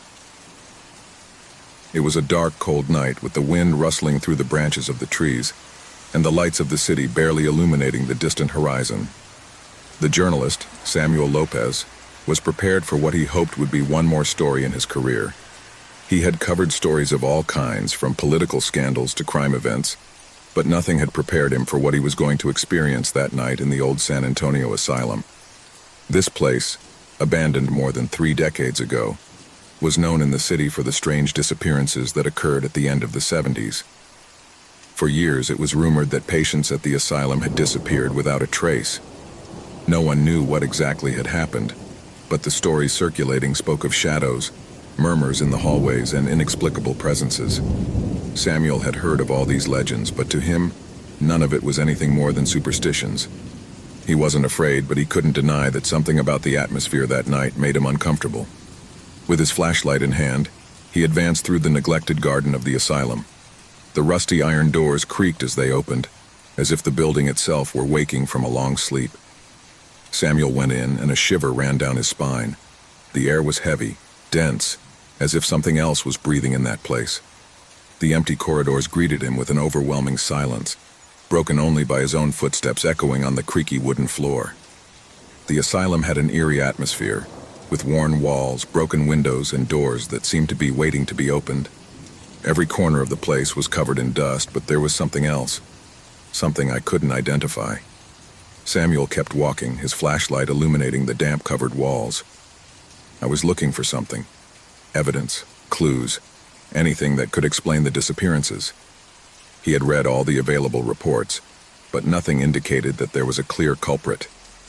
What was said was that the patients who disappeared had never been found, and the stories about their last moments varied.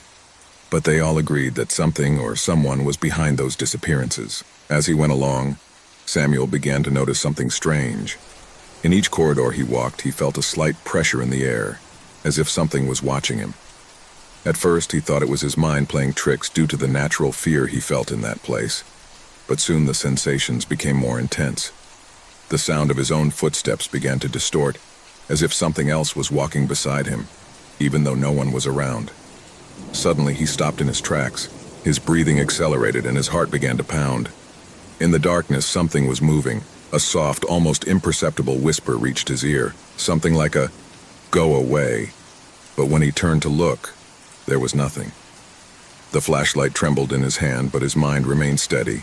He told himself that he must continue, that he was an experienced journalist and that nothing could scare him. However, as he made his way through the corridors of the asylum, things began to get worse. The air grew denser and darkness closed in around him. Every time he turned a corner, he felt that something was following him, something sliding behind him, barely perceptible. Each creak of the building seemed more ominous, and the echo of his footsteps was now mingled with inaudible whispers coming from all directions. In one of the rooms he found, an old wooden door opened with a low creak. Samuel pushed her cautiously and went inside. The room was empty, but in one of the corners there was an abandoned wheelchair covered in dust and cobwebs. On an impulse, Samuel approached her, moving her slightly. It was then that he saw it. A shadow, dark and elongated, slid down the wall, moving rapidly. Samuel watched her, paralyzed. It wasn't a shadow cast by his flashlight, but something else, something he couldn't identify, but which filled him with a visceral terror. A shudder ran through his body. The air seemed to become even heavier, and a pressure in his chest made him breathe heavily. The feeling of being watched intensified. He turned toward the door, but it slammed shut, echoing throughout the building. Samuel tried to open it, but it was locked. Something or someone was catching him in that place. Suddenly he heard footsteps behind him, soft but steady, getting closer and closer. He turned around, but there was nothing. Only the darkness and his breath that resounded in his ears. However, the steps continued. The sound was clear and close. It was not his imagination. Something was following him, something moving with him, adjusting to his movements, waiting for the right moment to catch him. Fear began to take hold of him, and for a moment he thought about giving up, about running away, but something kept him there, an invisible force that kept him anchored to that place. Suddenly a soft, raspy voice whispered in his ear, as if coming from deep within the asylum. "We know what you fear, what you have come for. You can't escape us." Samuel felt a chill run down his spine. The voice was charged with indescribable evil, and it made his skin crawl. It was as if the very walls of the asylum were speaking to him, as if the whole building had a life of its own. With his eyes bulging, Samuel began to run, banging on the walls and opening doors desperately. The corridor seemed to lengthen endlessly, and the doors he was trying to open were closed. The building wouldn't let him escape, as if he had absolute control over it. The footsteps continued to echo in his back, getting closer and closer, until a cold sweat covered his forehead. Reaching a staircase at the end of the hallway, Samuel hurried upstairs, but something stopped him. A shudder ran through her body as she noticed that the shadows around her seemed to lengthen and take shapes, human figures, but distorted, deformed, as if the souls of the missing patients had been trapped in the asylum. The shadows stretched towards him, his invisible arms trying to touch him, to grab him. A cold hand touched his shoulder. Samuel screamed, but no sound came out of his mouth. He turned quickly, finding himself face to face with a pale figure, empty-eyed and a face twisted with suffering. The figure smiled, and its lips slowly parted, revealing a row of sharp teeth. Fear paralyzed Samuel. He couldn't move. He couldn't think. He could only watch as the figure watched him, as if he was devouring him with his gaze. "You're in our house now," the figure whispered in a deep, guttural voice, "and you can never leave." The darkness enveloped him completely, and Samuel disappeared into the shadows like all the others before him. The next day, journalists and police arrived at the asylum after receiving an anonymous call. They found his recording equipment on the ground intact, but Samuel had disappeared without a trace. There were no signs of a fight, or that he had fled.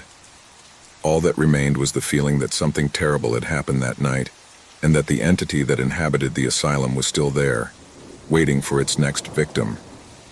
Samuel Lopez was never spoken of again, but those who dare to approach the doors of the San Antonio asylum claim to hear the footsteps of someone else walking in the shadows.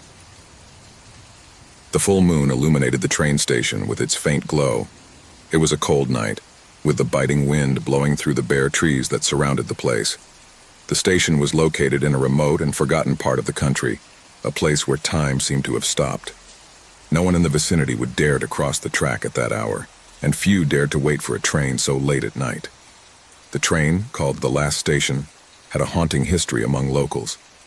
Many said that he never made it on time, but still people kept getting on board, as if an invisible force was driving them to do so. Tonight would be no different, or so it seemed. But it wasn't. The clock struck 11:45 when the train arrived silently at the station, with a strange screech of the brakes echoing in the stillness of the night. None of the passengers seemed to notice the strangeness of the situation, as if they were all immersed in a kind of trance. The train, long and dark, stopped gently, but its lights flickered erratically, as if it were fighting something that could not be seen. From the platform, Inspector Guillermo Morales watched the arrival of the train. It was his job to check the departure and arrival of the trains, but something didn't fit. This particular train was the last of the night, but something gave him a bad feeling.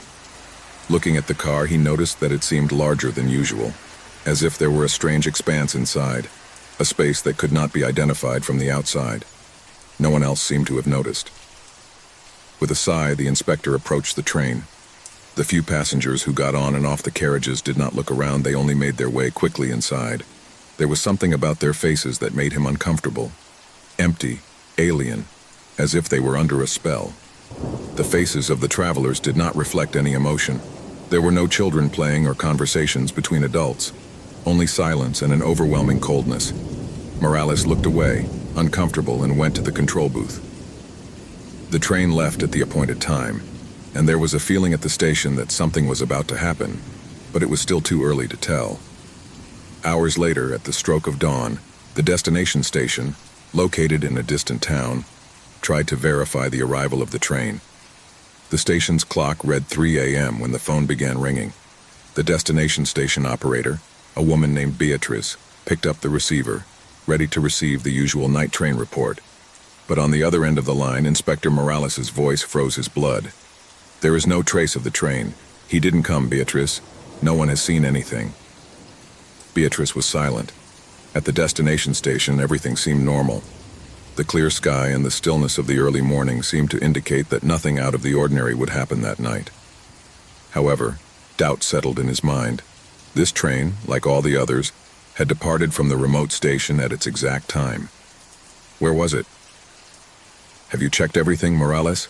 asked Beatrice, although she knew that her voice betrayed fear. Morales took a deep breath before replying, "Nothing. There is no sign of the train. The only thing I know is that the train keeps passing through the stations, but it doesn't stop. He doesn't stop at any of them." Beatrice felt a chill run down her spine. What was happening?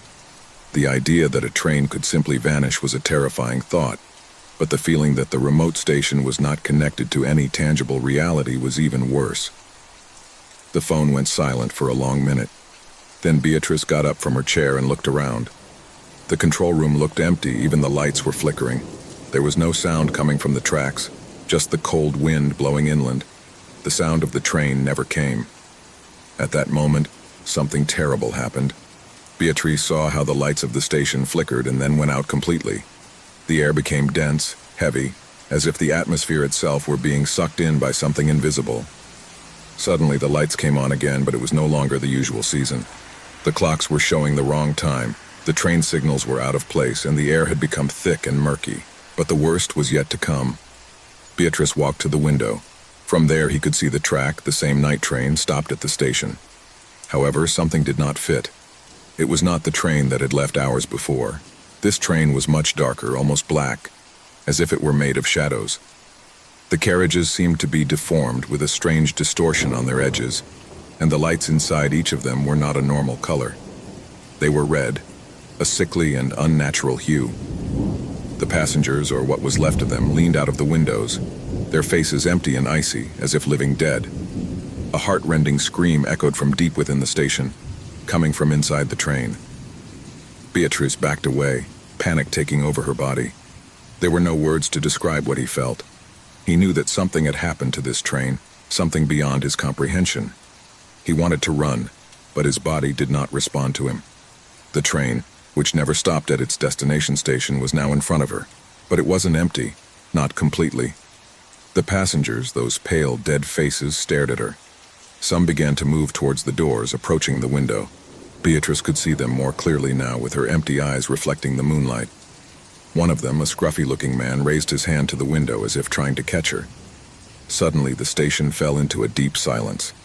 A silence so thick that it seemed to crush Beatrice with its weight. The train began to move slowly, sliding into the darkness, as if somehow knowing that its fate was none other than condemnation. A curt whisper reached Beatrice's ears, a broken voice coming from the depths of the train. "We're leaving, and we will never return." The station, the train, and everything that had ever existed in that place disappeared with the passing of the seconds. The train was no longer the train it used to be. It was no longer a simple steel and steam engine. He was now a conductor of lost souls, of people trapped between time and death, on an eternal journey into the unknown. Morales never returned to his station. The disappearance of the train and its passengers was an irrefutable mystery. No one saw Beatrice or the passengers on the train again. All that remained was the echo of a distant whisper. The train will never stop. Years ago, archaeologist Enrique Martinez had dedicated his life to the study of ancient cultures. Since he was a child, he had been attracted by history and vanished civilizations. He had traveled continents, unearthed secrets, and unraveled enigmas. But what awaited him that afternoon at an excavation in a remote South American village would surpass anything he had seen before. An old legend circulating in the local community told of a reliquary, an object of ancient power that possessed the ability to unleash the worst of horrors. In the village, they called it the Reliquary of Death. No one dared to approach the excavation area for fear that the dark forces would awaken. However, Henry, with his insatiable desire for knowledge and his skepticism about such stories, ignored the warnings and decided to delve deeper into the search. One day, after weeks of meticulous work, Enrique and his team discovered something they didn't expect. Among the rubble of a structure that dated back centuries, something metallic glowed faintly in the sunlight. At first, he thought it was just a piece of pottery, but as he cleaned it with great care, he soon realized that it was a locket, small but adorned with intricate engravings and strange symbols that seemed to move as he looked at them. With trembling hands and a mixture of excitement and caution, Henry grasped the locket. The piece seemed to have a life of its own. The aged gold shone in a way that hypnotized him. However, a shiver ran down his spine when, as he opened the locket, he felt a dark energy that was unleashed with a rumble that echoed in his chest. Suddenly, an icy air invaded the place, and the shadows seemed to lengthen, as if they wanted to devour him. Enrique took a step back, looking for the locket with his eyes, but it was too late. The evil had been released. Darkness took over his mind, and something inside him whispered, though he couldn't understand it. A heavy silence descended upon the camp. The men around him began to feel him, as if an unknown presence was stalking them, watching them from the shadows. That night, the first strange events began. The air grew heavier, the stars shone brightly, but they offered no comfort, only a warning. Enrique was alone in his tent when, suddenly, a feeling of extreme cold enveloped him. At first he thought it might be the wind, but he soon realized that it was not natural. The light of his flashlight flickered, then went out, and in the darkness he could hear a low, deep whisper, like the murmur of voices rising from the bowels of the earth itself. His hands trembled as he reached for his lighter, but as he did so, something stopped him. A pair of red eyes flashed in the darkness, watching him, looking at him with terrifying intensity. Enrique felt his heart racing, terror running through his skin. He tried to scream, but his voice choked in his throat, as if an invisible force was oppressing him. His eyes drew closer and closer until Enrique felt that he was about to be dragged into that darkness. The vision suddenly faded. The store returned to calm, but Enrique knew that it had not been a dream. Something had changed inside him. The locket had not only released an evil force, but it had also left a mark on his soul. The next day, he tried to continue his work, but the atmosphere grew denser each time he approached the locket. The men in the camp began to abandon the excavations, terrified by the manifestations of the paranormal that happened every night. The voices whispered louder, and the shadows seemed to move unnaturally. Many of the workers said they saw shadowy figures slipping into the corners of their eyes. Some even began to fall ill inexplicably. A couple of days later, Enrique began to experience horrible nightmares. In his dreams, he saw a figure wrapped in a dark cloak, with red eyes and a sinister smile. The figure called him, invited him to join her, to follow the path to death. Every time I woke up, I felt like I wasn't alone. An invisible presence watched him, always close. One night, in an attempt to stop what he had unleashed, Enrique returned to the place where he had found the locket. He was determined to seal it again, to return it to the place where it belonged. But when he arrived, he realized that he could not do it. The shadows around him grew thicker and the air became thick as lead.